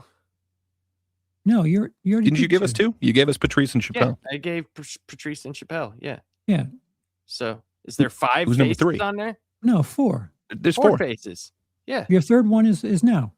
No, my fourth was Patrice O'Neal. My third was Dave Chappelle. Oh, okay. We're going in reverse order. Okay, sure. Okay. Second, then. Okay. The third okay. you're giving us. Yes. Sorry, what's the third? It's the third George name Carlin. you've listed. George Carlin. Sorry. I'm choice. sorry. Who's I on told you I'm not smart. Okay? I am not smart here. It's George. Well, Nightmares and Nerdscapes got it way sooner than us. So Charles and I are also not smart. Apparently, Nightmare definitely got it. Yeah, it's that to me, everybody's equal on here. Like it's right. They're all chiseled in stone. Yeah, George Carlin for me, it was him and another name that I'll be talking about very shortly were not the first comedians I saw. The first comedian I saw was Richard Jenny. And yeah, it was Richard Jenny, and it was on Comic Strip Live. And after the show, at the end of the show, if you've watched that show, they would talk about the host guy with the curly hair. I can't remember his name, but he would talk about upcoming shows and where people were going to be, and then they would have like all the names on, you know. Wasn't it Lenny Clark? It might have been. It could be. I'd have to look. I only remember his face. I don't remember the name. I think it's Lenny Clark during his cocaine era. It could Oh, be. good era. But and I remember hearing about George Carlin on there, and there's a guy that I had gotten tapes for a comedian that I'm going to talk about, but I also asked him about George Carlin. He was like, "Oh yes, of course." And I had got, you know, a couple of George Carlin things, because that's another thing too. They would put out major records for these guys, you know, and it was like branded things, and you could go to your record store and pick up a record of them.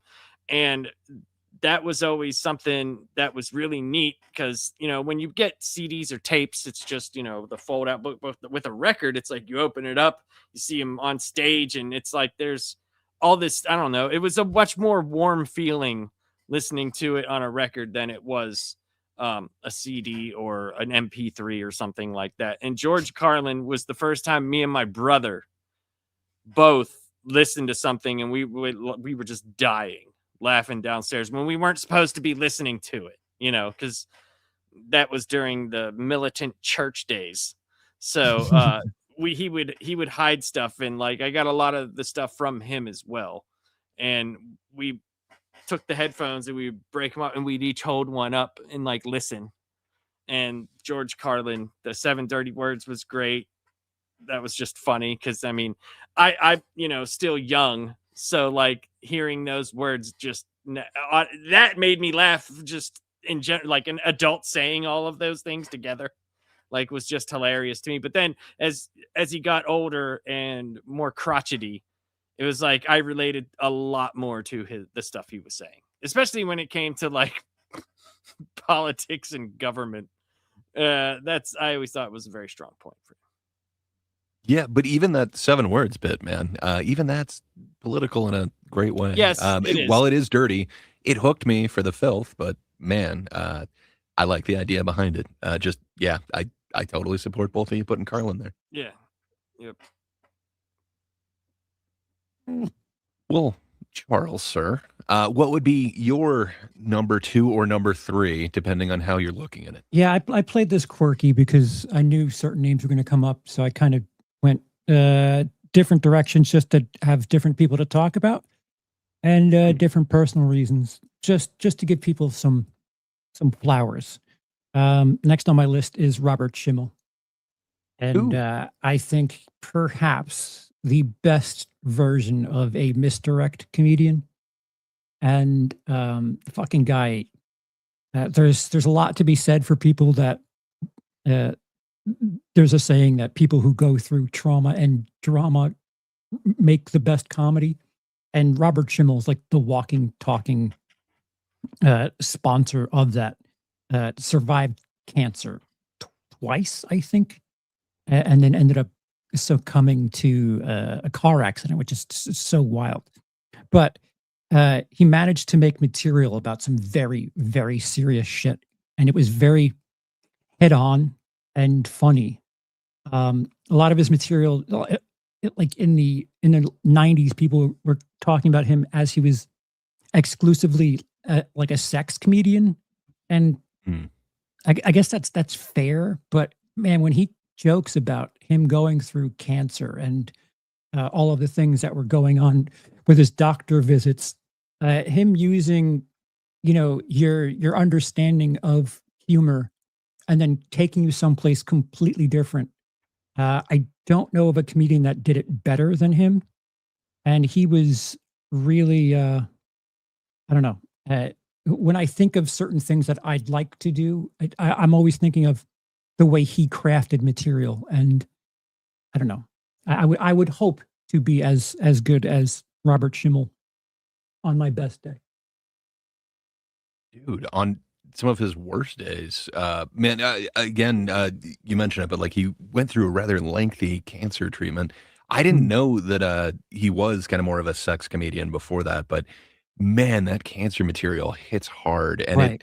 it hit in a different way, knowing that, like he's literally going through cancer treatment, and man, yeah, then to hear him kind of coming through on the other side of that, and then just again tragedy striking. Yeah, it sucks. I wish people kind of knew his name a little bit more.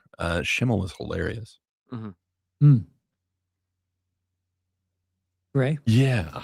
All right. So mine might not be as okay. So my number 3 is Charles's number 2.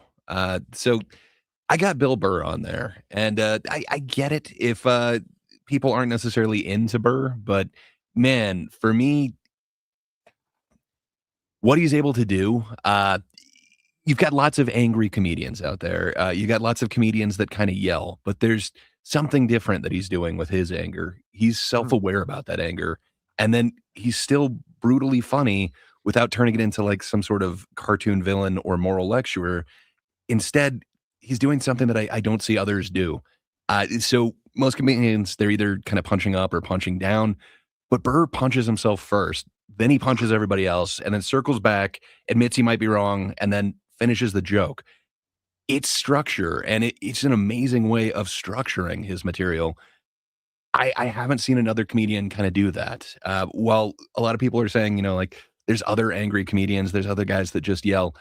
That's not all that he's doing. And man, that Philly rant alone chiseled him a spot on my Mount Rushmore. Just, it's not a viral clip. It's a masterclass in control. He wins that crowd, not by pandering to them, not apologizing, but by going deeper, by doubling down, by like just leaning harder into the truth and his timing. And man, I go back to that Philly rant way too many times, but to see so many comedians just kind of eat it right before him. They were giving Dom Herrera such shit.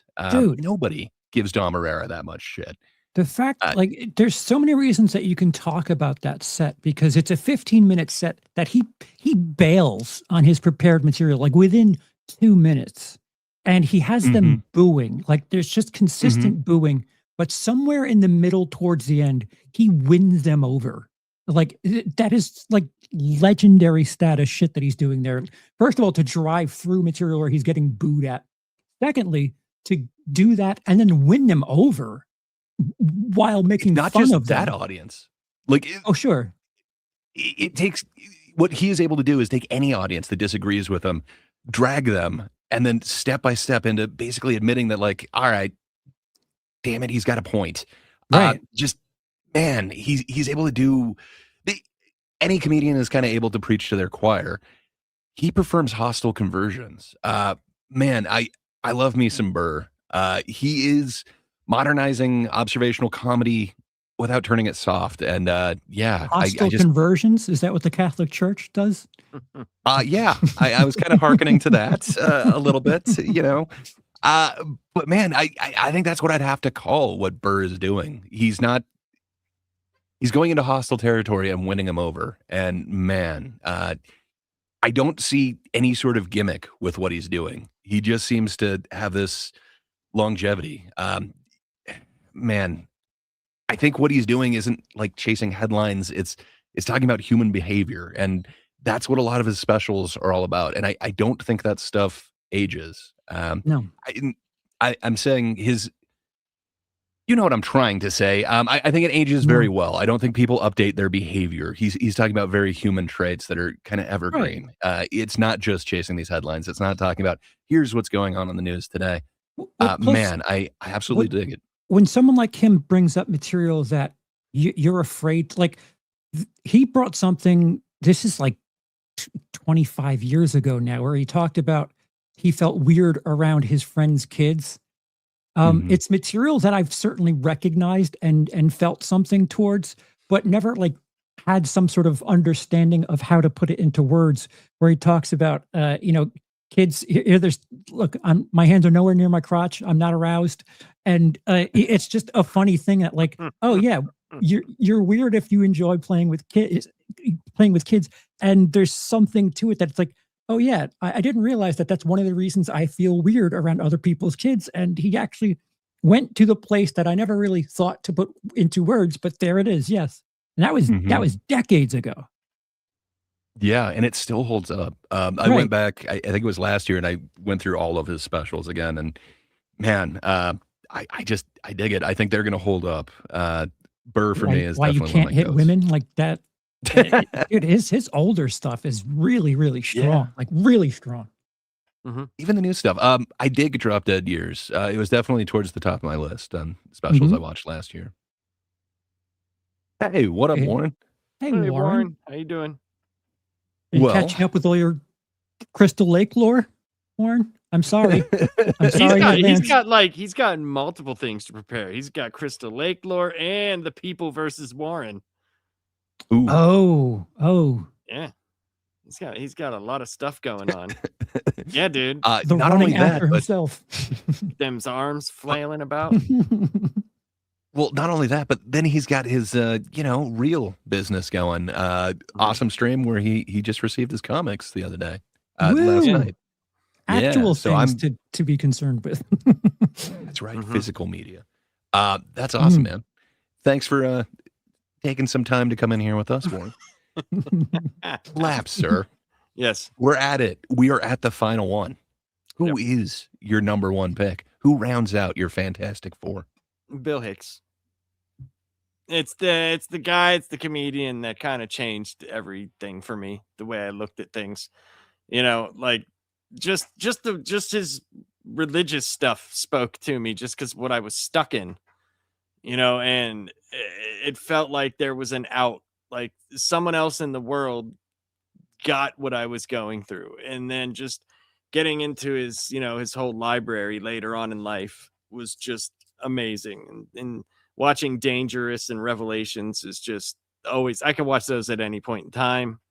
Even Goat Boy, even that, like it's fine. It's I don't know. Just and everything he talks about it's stuck in time for me because it's the stuff that I grew up from. Like his Vanilla Ice stuff and his MC Hammer dance, just anything, and his talking about porn is just phenomenal. Isn't it so depressing that he talks about real musicians wouldn't do commercials, and that is not the case anymore? Like, oh. Yeah, but you got Madonna hawking Diet Cokes. This Debbie Gibson bit, dude. Like I've used anytime like something stupid is very popular. It's like you didn't know that much babysitting money was going around. I've used that so many times. It's just hilarious. Troy is trying to make this harder than it already is. I don't think he is. I dig that request. Yeah. I could give my top 4 albums. It's all going to be Harmful if Swallowed. We're all big Dan Cook fans here. And like, He's a good guy. I would have liked to have seen, he just got a pilot and then died. I would have liked to have seen what that even would have been. Because like you watch him and it's like, can you like really like with the stuff that you do? Yeah, I don't know if that would have worked. It like without experiencing it, it's hard to say. It's hard to say what it would have been or what, and after watching his documentary, it's all, the Ride documentary, it's just fantastic, man. Just great stuff. And so his observations were very, very different. Like I just, and his expressions very, he's like, I have a little fact for you. When he lights a cigarette, he's like, non-smokers die every day. And he's like, I just love that shit, man. It's just way too funny. Just way like this, the way he describes everything when he quit smoking. And he said that every cigarette that he saw looked like it was rolled by Jesus and moistened shut with Claudia Schiffer's pussy. Like, that's fucking phenomenal. Like, that's, yeah. Yeah, the He's crucifix. got so many amazing bits. Yeah, I'm not going back. They're not getting it. Crucifix bit. That's the JFK shotgun or the JFK It- gun it bit, right? Goes, That's the they- same They thing. go into the they go into the same thing when he's talking about. You think Jesus is gonna want to come back if everybody's wearing crucifixes, and he does the whole, they're not fucking getting it, Dad. I'm not going back. And who hasn't used "Oh my me"? Come on, man. That's fantastic. That's what God would say, you know. But yeah, that's the comedian that's influenced my life the most, for sure. Great choices, Retro Ryan D. Hell yeah. Great choice as well, Lapsed. Yeah, Hicks is definitely on my short list. I wanted him on there, but a couple just kind of edged him out. Charles, sir. You went Schimmel That's with right. number That's right. 3 or number Sorry. 2. It is. You were right, because it is. Stiff Kitten brought it up. You're right, because it is during the thing, because it said it's like Jackie Onassis wearing a Yeah. rifle pin. Thinking of Jack. Yeah, he's like thinking of you, and then he's like back into Yeah. the left, Distasteful. back into the left. The anti-Castro pigeons. They were saying coo. Coo. So Yeah. or he says, he's talking about England. He's like, you don't have crime here. You don't have crime like we have crime. Like someone knocked over a dustbin in Shaftesbury. Use the telly and call the police. That's good. Sorry. Go ahead. Oh no. Yeah, I'm going just for the sake of bringing certain things up for conversation's sake. My fourth pick is Eddie Izzard, someone who suffers from certain mental disorders that I do as well. He has a bit of a I forgot the word for it, where you mix words up, so he can't write his material. He needs to write on stage. Or excuse me, I don't know if Eddie Izzard goes by they now. But Eddie Izzard, of course, had a monster set that the first time their material premiered in the US, it was Dressed to Kill, which premiered on HBO. Called himself a executive transvestite. And the material transcended anything that anyone would call woke by today's standards. It was just someone who was dressed like a girl doing like a fucking 2-hour set on history. And it was like really solid material. And the fact that they cannot write dyslexia, I think that's the thing that I'm thinking of. It's this. See, I can even say it now. Dyslexia. He suffers from something where he can't write material. He can't read a script, so it needs to be just memorized and worked through. And if you experience Eddie Izzard on multiple stops of the same tour, you'll get different versions of the same set. And that, I think, as an entertainer, I'm more impressed by that. That it's not a strict script. It's just kind of ballparking what you want to get around to, and Eddie's timing is really funky. It's a very uneven show, but they're not unaware of that and capitalize on that. And one of the few comedians in the last 20 years or so where if you watch their material, you'll probably learn something on the back end from something like you recognize the humor, but you're still learning in that process. Susie Izzard now, I think Susie Izzard still goes by Eddie on stage. Yeah, so Susie, also known as Eddie Izzard, but as far as the stage presence is concerned, still goes by Eddie, doesn't mind E.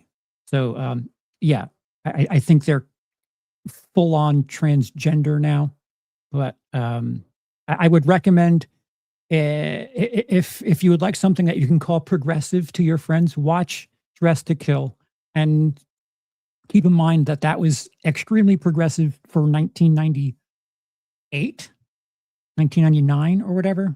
And by today's standards, it's considered dated. I would recommend people as something of a gateway drug to give some of this stuff a shot, because just because it's someone you don't understand what they look like, funny is funny. Oh yeah, and funny's funny. Mhm. Right, Doesn't matter who's saying it. right. That's a subject that we could actually talk about at some point. You know, Yeah, the greatest female comedian is Eddie Izzard. the non you know, not politics in the way of like, you know, White House and all that stuff, but the politics of comedy. Yeah. You know, and there's probably people that won't even watch that, and it's like you're doing yourself a disservice. You know, doing yourself a disservice not to watch that, because your mind can't wrap around something that someone else's personal choice. It's Yeah. ridiculous. Like if you watch, like I know I was a kid when I watched that. I was like why is this person dressed like a girl? And within 5 minutes, it's not really relevant matter. anymore. The Yeah. material is just too strong. Yep.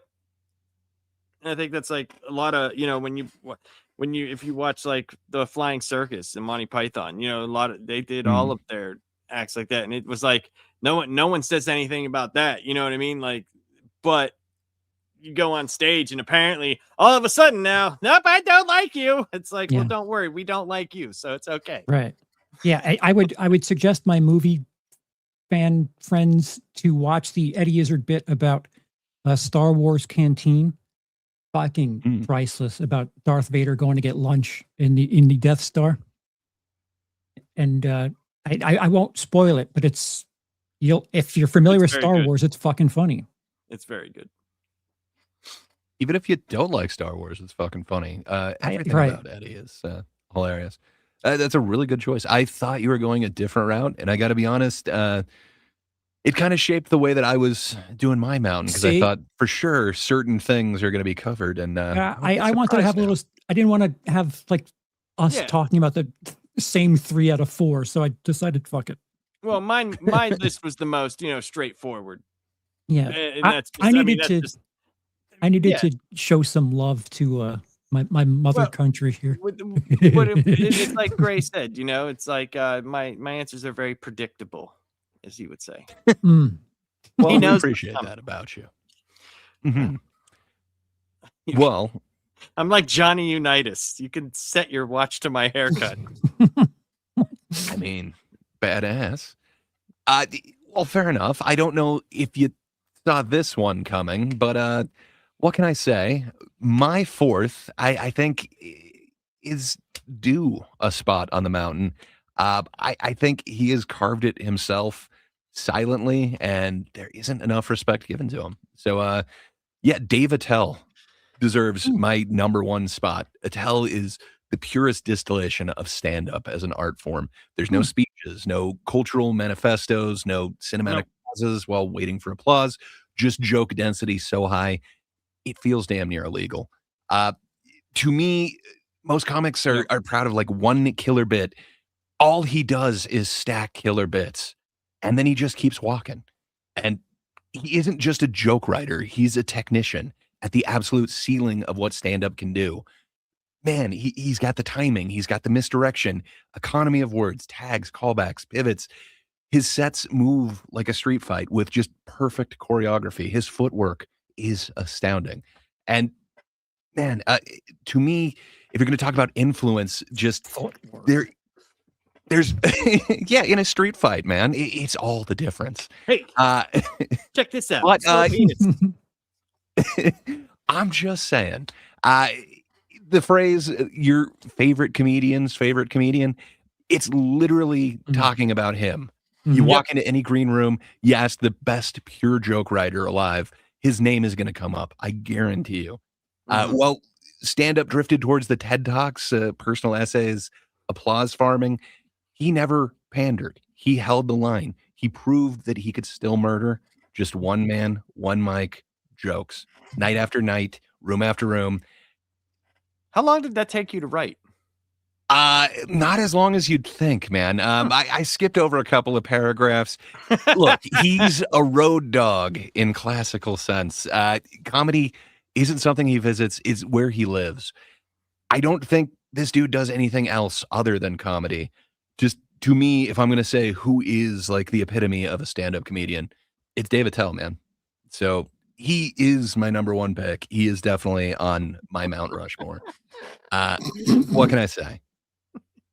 If yours doesn't include him, what can I say? Yours is a popularity contest, not a record of who mastered the art form.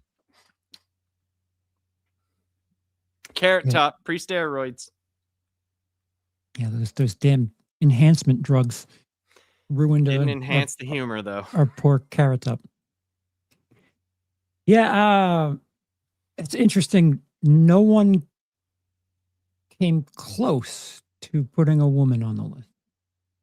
No, I mean, Roseanne was considered.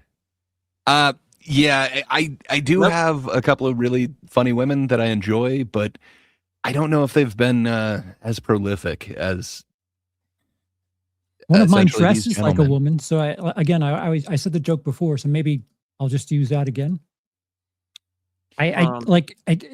So to ask a sincere question, why do you think that is? That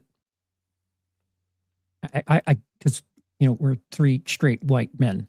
Is there a reason why when we think of like masterful comedy, we don't think of women? I don't think. I'll go ahead, Gray, because I will say what I would like to say after that. You're going to say that women aren't born with a funny bone? No, I've heard your speech before, Labs. But no, you have not. There's a lot of funny women out there. Talking to my wife, she is funny. Thank you. But yeah, Joan Rivers almost made mine.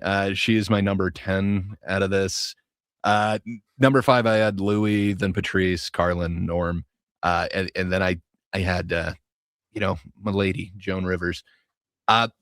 There's so many funny women out there. Sorry, I was telling one story and then saw Joan Rivers, and I had to focus on my hero Joan. Mm-hmm. But my wife on out of her top 4, she actually put Sarah Shermer. What the hell is her name? Sarah Scorums. She enjoyed that special so much from last year. We've watched it like twice now. I don't think she would make it to my Mount Rushmore, but yeah, I mean, there's some really funny females. Steph Tolov was on my top 10 list of last year. I just thought Filth Queen was an amazing special. I absolutely love it. But yeah, I think when I'm talking all-time impact, I think none hit harder than Joan Rivers. She would be the closest to making it on my list for sure. See, when I think of women that are funny, I think of like road warriors and people that I worked with. The couple of names that come to mind are Carrie Karavis, not well known. Another one not well known is Patty Rossborough.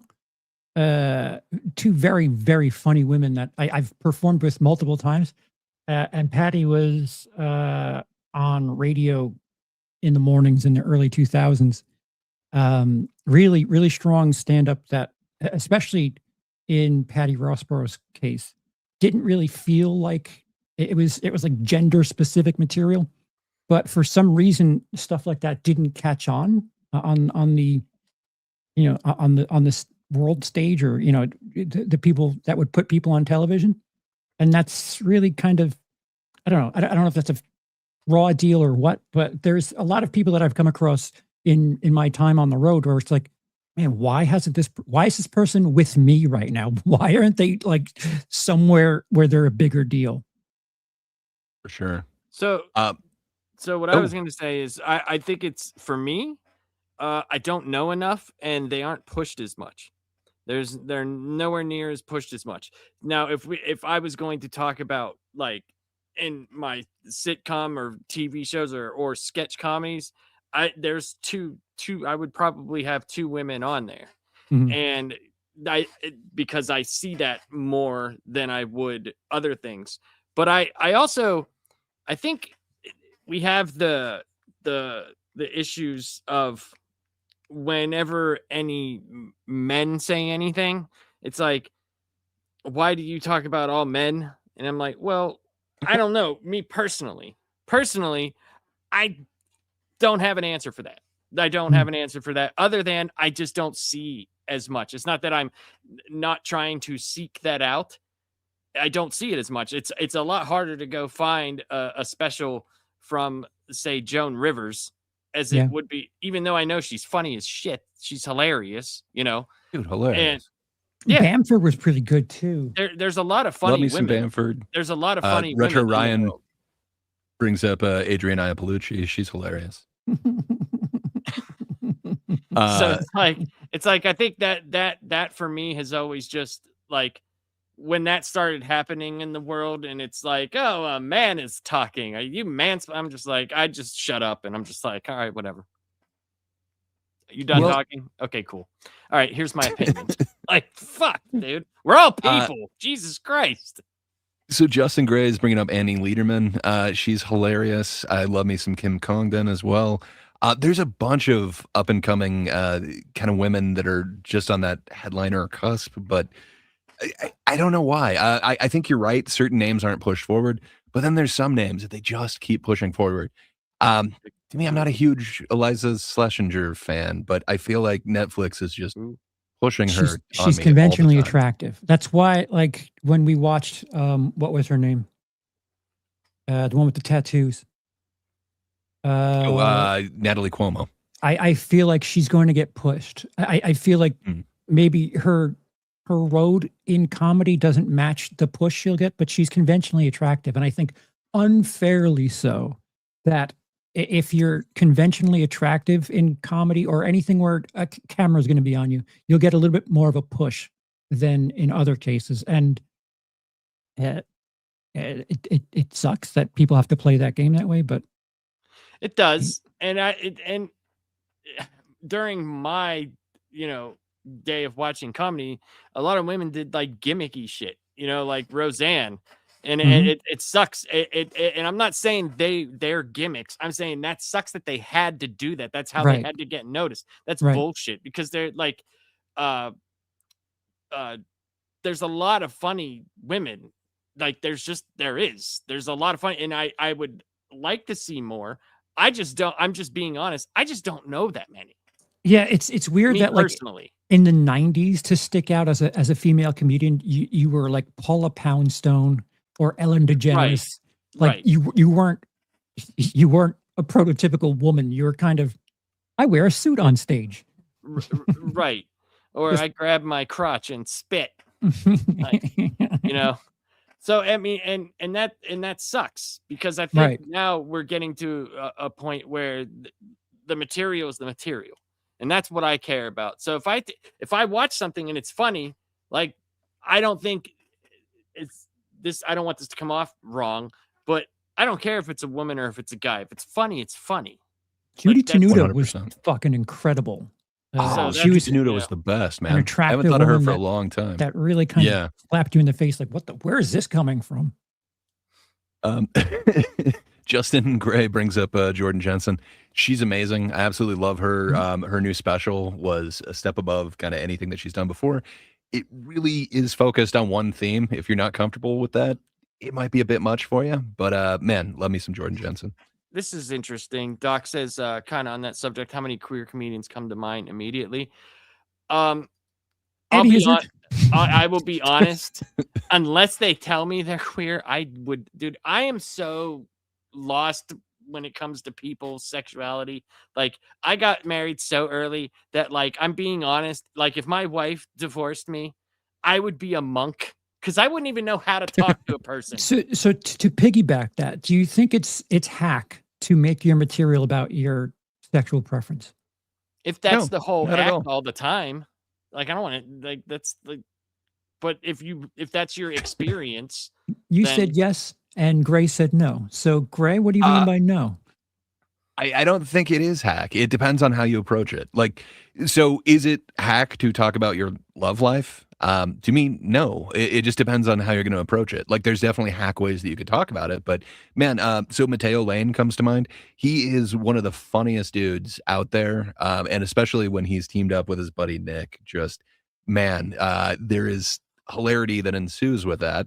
They're not always saying how gay they are, but their love lives definitely come up, and man, is it hilarious.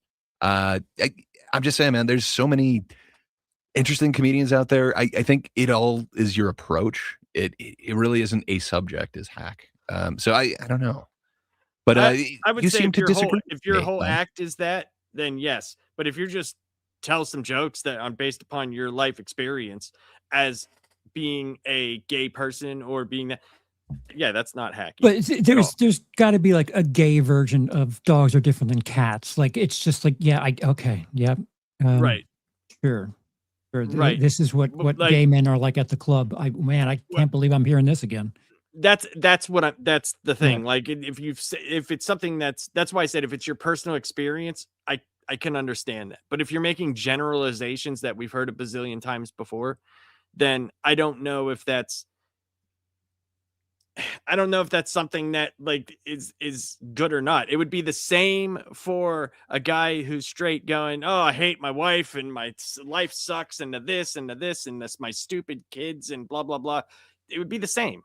It would be the same. I would judge them as equally. Cuz here's the thing. I don't judge people, me personally, on the what you like to have sex with or how you live. I judge it if you're a dick or not. That's how I've lived my whole life. And I because it doesn't bother me. Like I don't know. I just don't care.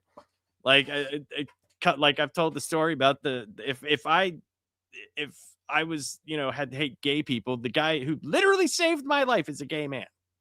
So, Yeah, and I I don't have judge. nothing but love towards that guy. Based. So I just want to be left alone by everyone. Just leave me alone.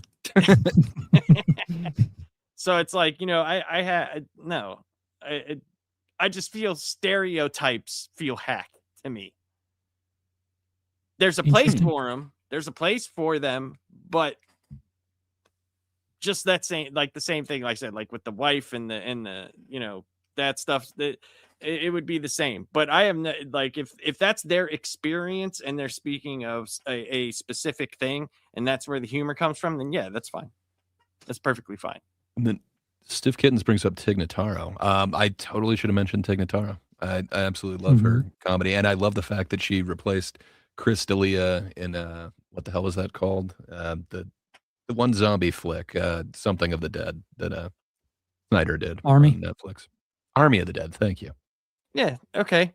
Doc says, I could see both Grand Laugh's perspectives. I'll say that a queer comedian making jokes that are winks to a queer audience and ICU is cool. It can make the joke funnier. I have Sure. absolutely think zero so. problem with that. Absolutely zero problem with that.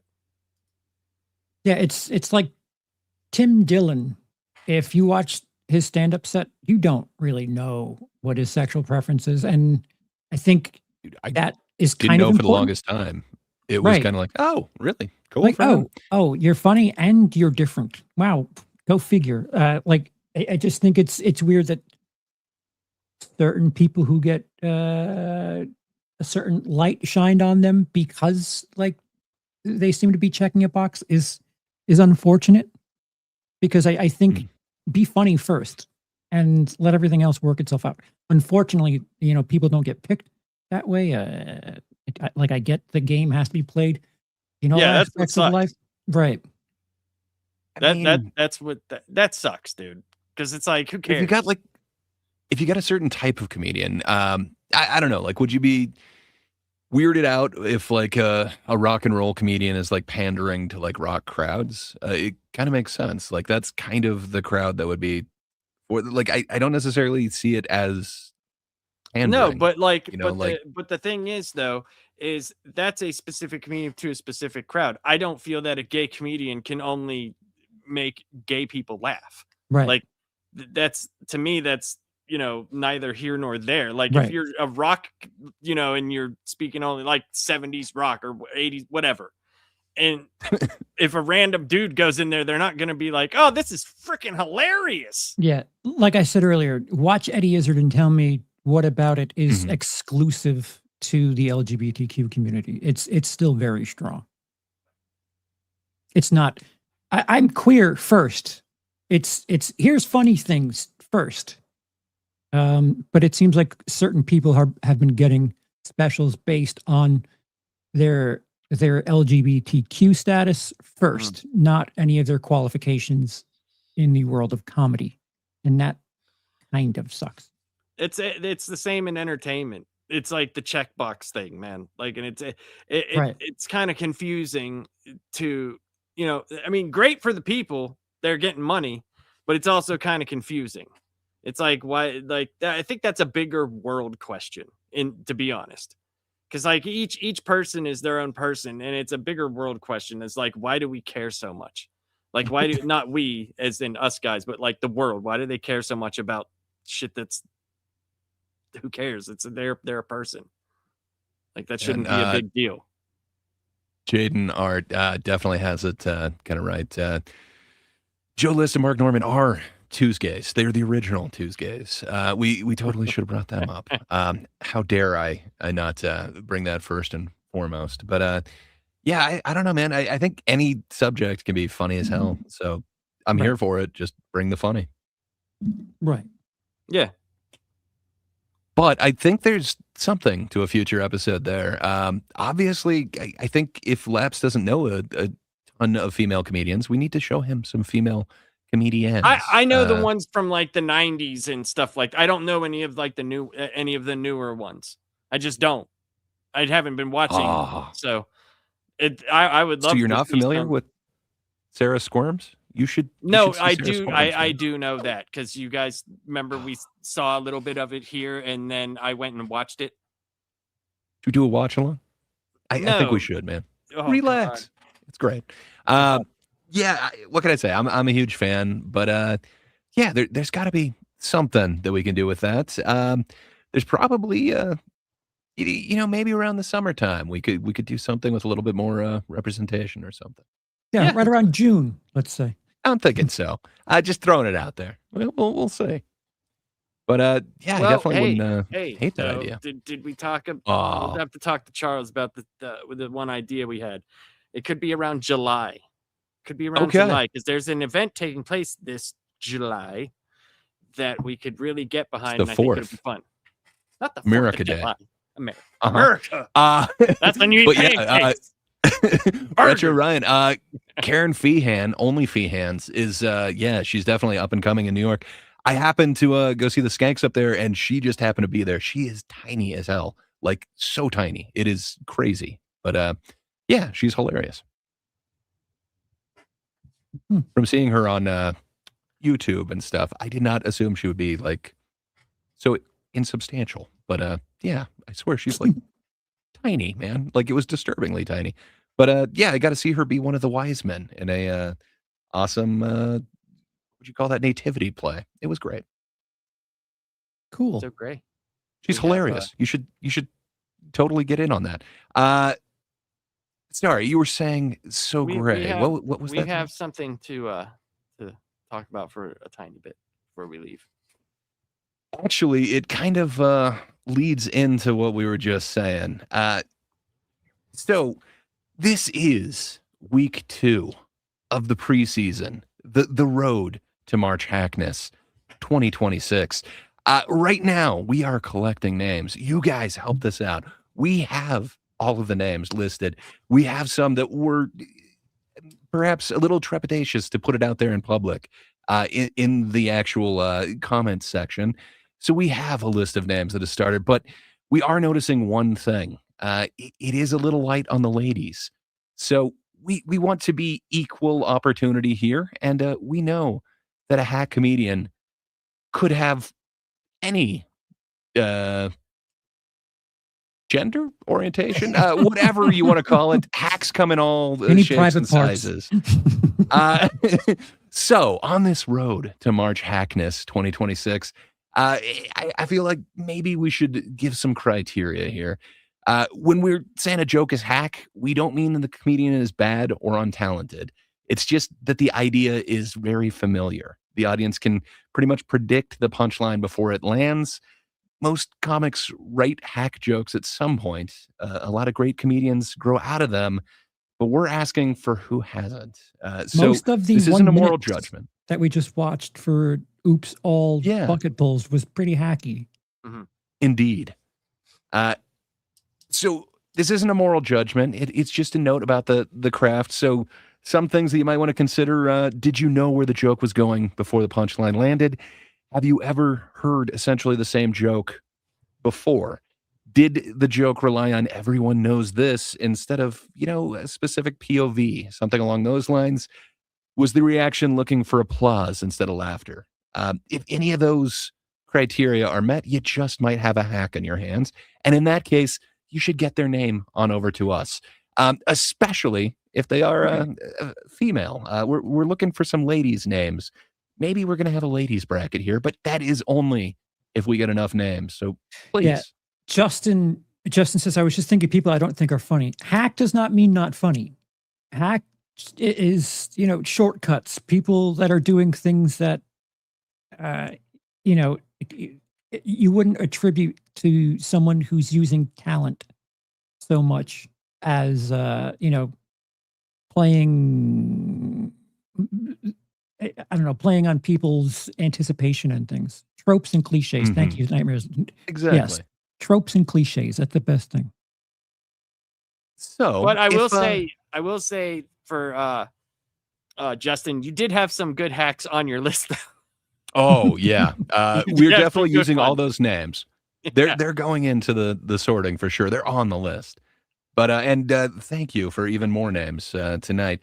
But yeah, guys, if there's any Comment females section. out there that you Comment think section. belong, please take the time, interact with the video, leave a little comment down below, nominate your, I guess, candidates for March Hackness, for TGIT's March Hackness 2026. We're getting down to where we've got to announce the conferences, and then we're gonna have to start eliminating some of these entries. So please help us make sure that we have an even playing field and include some ladies. Yeah. Go to after the video, after we're done live, go to either the last panel channel, Charles's channel, Gray's channel, and comment on the actual video. Please comment. You just may see that in an upcoming, what would you call that, stinger video. You will be featured. Please give us your names. And again, if you're a little timid, you don't want to publicly call anyone out, you can probably find our emails. Just go ahead and DM us or whatever. We will still add the names to the list. All right. Well, Charles, sir. Yes. What do you have going on this week that people should be aware of? I will read the poll that I had up in my chat. Oh, I forgot about the poll. I apologize, sir. My poll asked the chat, which of these would you not put on your stand-up comedy Mount Rushmore? There's 4 names to choose from. With the least amount of votes is George Carlin with 6%. Tied for next with 11% each is both David Chappelle and Richard Pryor. And taking the crown with 72% of the vote, Jerry Seinfeld. Jerry Seinfeld is what the chat and the poll feel would not be on their stand-up comedy Mount Rushmore, which is kind of the same for all of us because none of us brought up Jerry Seinfeld for our Mount Rushmore. What's the deal with that? I mean, if you're going to say,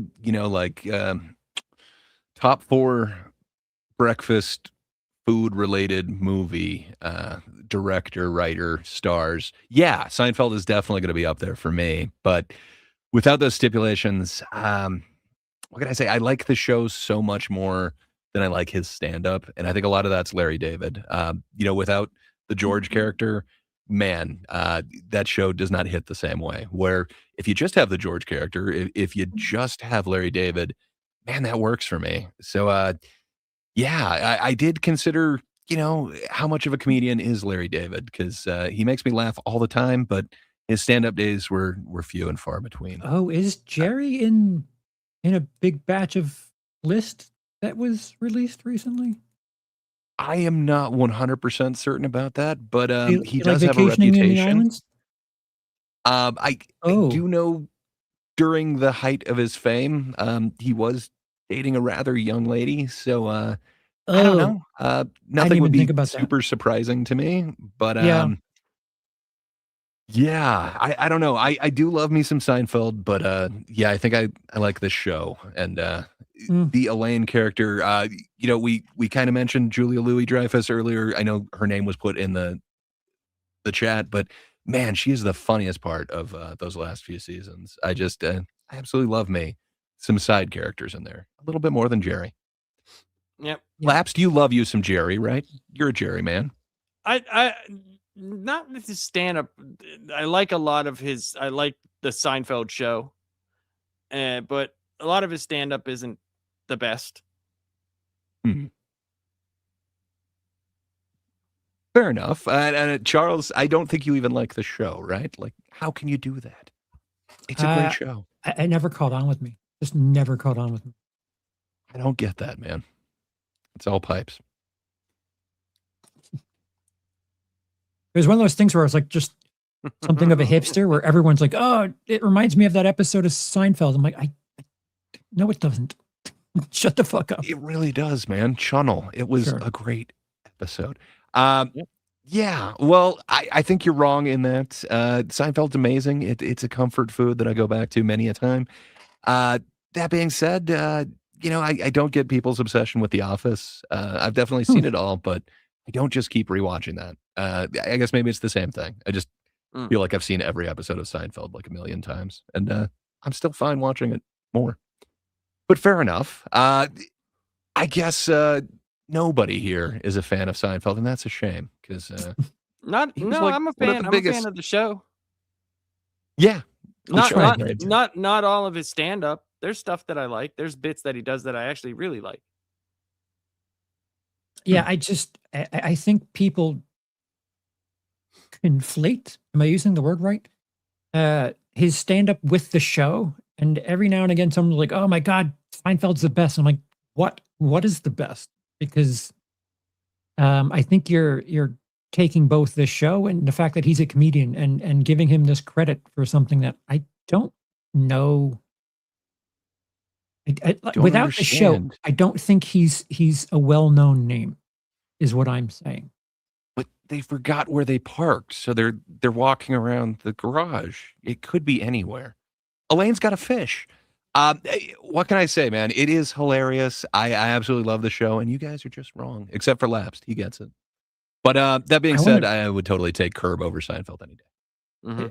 I want to make sure I use the word conflate right. You did.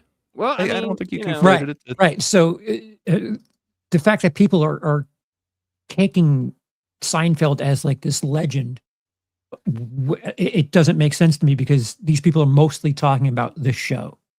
And as far as right, stand-up is yes. concerned, most people wouldn't even be able to reference any of his stand-up material. That is is a what I was thinking. respectable top four from Adam there. George Carlin, Richard Pryor, Robin Williams. Oh yeah, and then depending on the day, Chappelle, Burr. Yeah, I'll support all Yeah. of it, man. That's pretty fair. I can't argue with that, but that's boring in my opinion. Like that's predictable. Like, yeah, okay. But they're good comedians though. Sure, so sure. like that's like, you know, I you want to don't have a little always- bit you of fun is all. that's fine for you. That's fine. That's fine. I mean, you know, people are all sorts of everything in the world, right? There's a guy who was in this chat earlier that apparently thinks that all of this stuff was enough money to do good in the world or raise a family. It would have So been there's nice. that. There's that. My family raised me on less. I'm just saying. Nah, no, they didn't. If you look It's a at what pretty they got expensive me, looking Christmas bowl. the appraiser would That not poll have been. has been through things, okay? Polly the poll. No, I'm just. Don't Well, hell yeah. Speaking of polls, Charles, what do you have going on this week? Quite the festivities this Friday. Happy Friday the 13th. For the last panel, we'll be doing not our combined, but we're all giving our top 10s of the Friday the 13th franchise. So that means each person is going to leave 2 Friday the 13th movies off of their list. If you've been watching us on Friday nights, you've seen us do Disney movies, Steven Spielberg, and it's much along the same lines, except it's Friday the 13th films and our top 10. And after that, a special shout out to Nightmares on Nerdscapes, as essentially he's sponsored this gig. But after the Friday the 13th ranking show, members only on WILIscredia will be doing a Jason X, otherwise known as Spacin' live watch along and commentary. Yes, we will. Oh, I I'm looking forward to it. Comedy. It's going to be amazing. Yes, this very same panel will be taking part in that event. Because it's awesome. Yay. Fun. Jason, cryogenics. It's so good.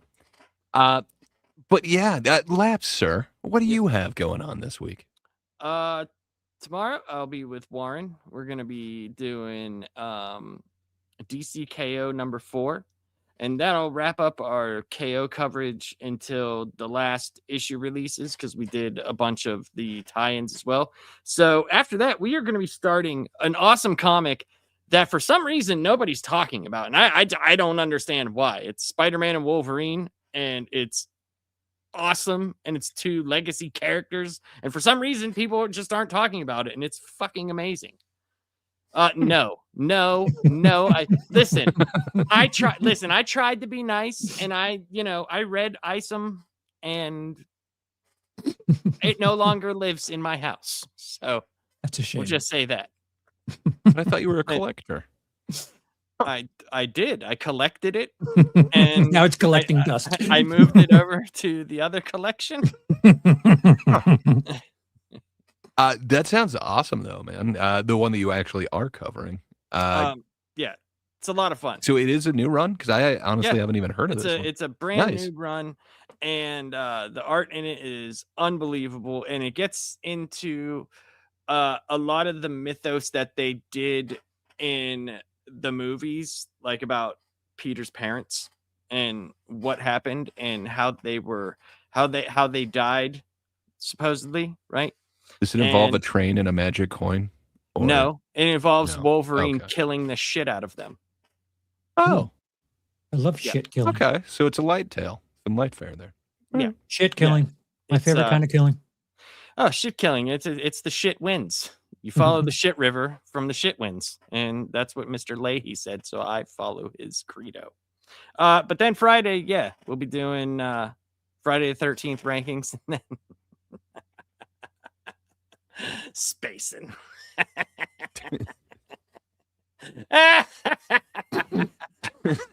Spacing. It's great.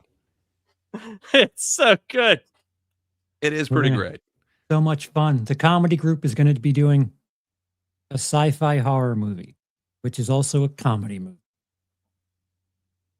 I mean, yeah, it's a good one though. I think it'll be towards the top of everyone's list. But I think I truly enjoy about 90 seconds of that movie.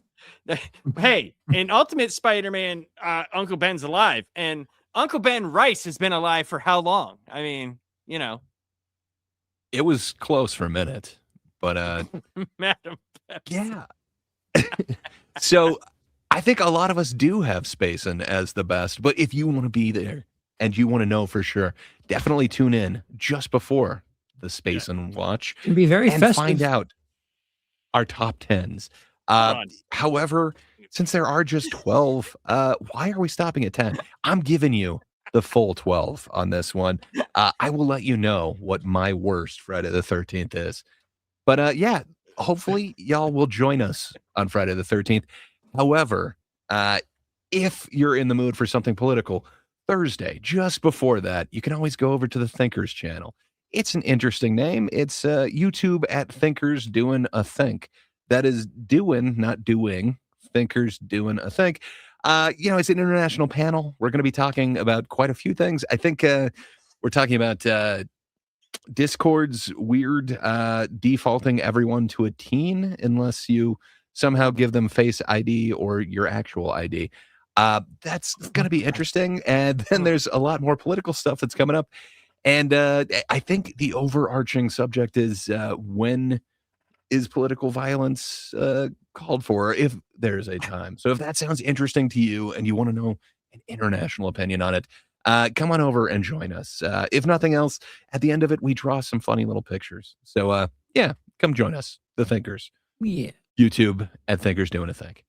And then I think next week we happen to be going over the coffee table, which seems awfully fitting. So yeah, going over there. Ring the bell. I did not mean to switch What to are you a doing weird there? Waffle haste? cam, What the- apparently. My bad. That is adorable. Oh, That's no. the wrong one. That's the Holy one. shit. Wow. Yeah, I've got way too many windows up here. We got a sneak peek at Waffle Cam. It's the waffle cam, man. It kind of scared me. I wasn't expecting to show off my waffle. But yeah, good times, man. Well, I think that about wraps it up right there. Oh, God. Lapsed. You want to hit that button? I sure do. He used to love comics, now he just complains. Grey Poupé's in the corner, he's a jar of mustard with pain. And Charles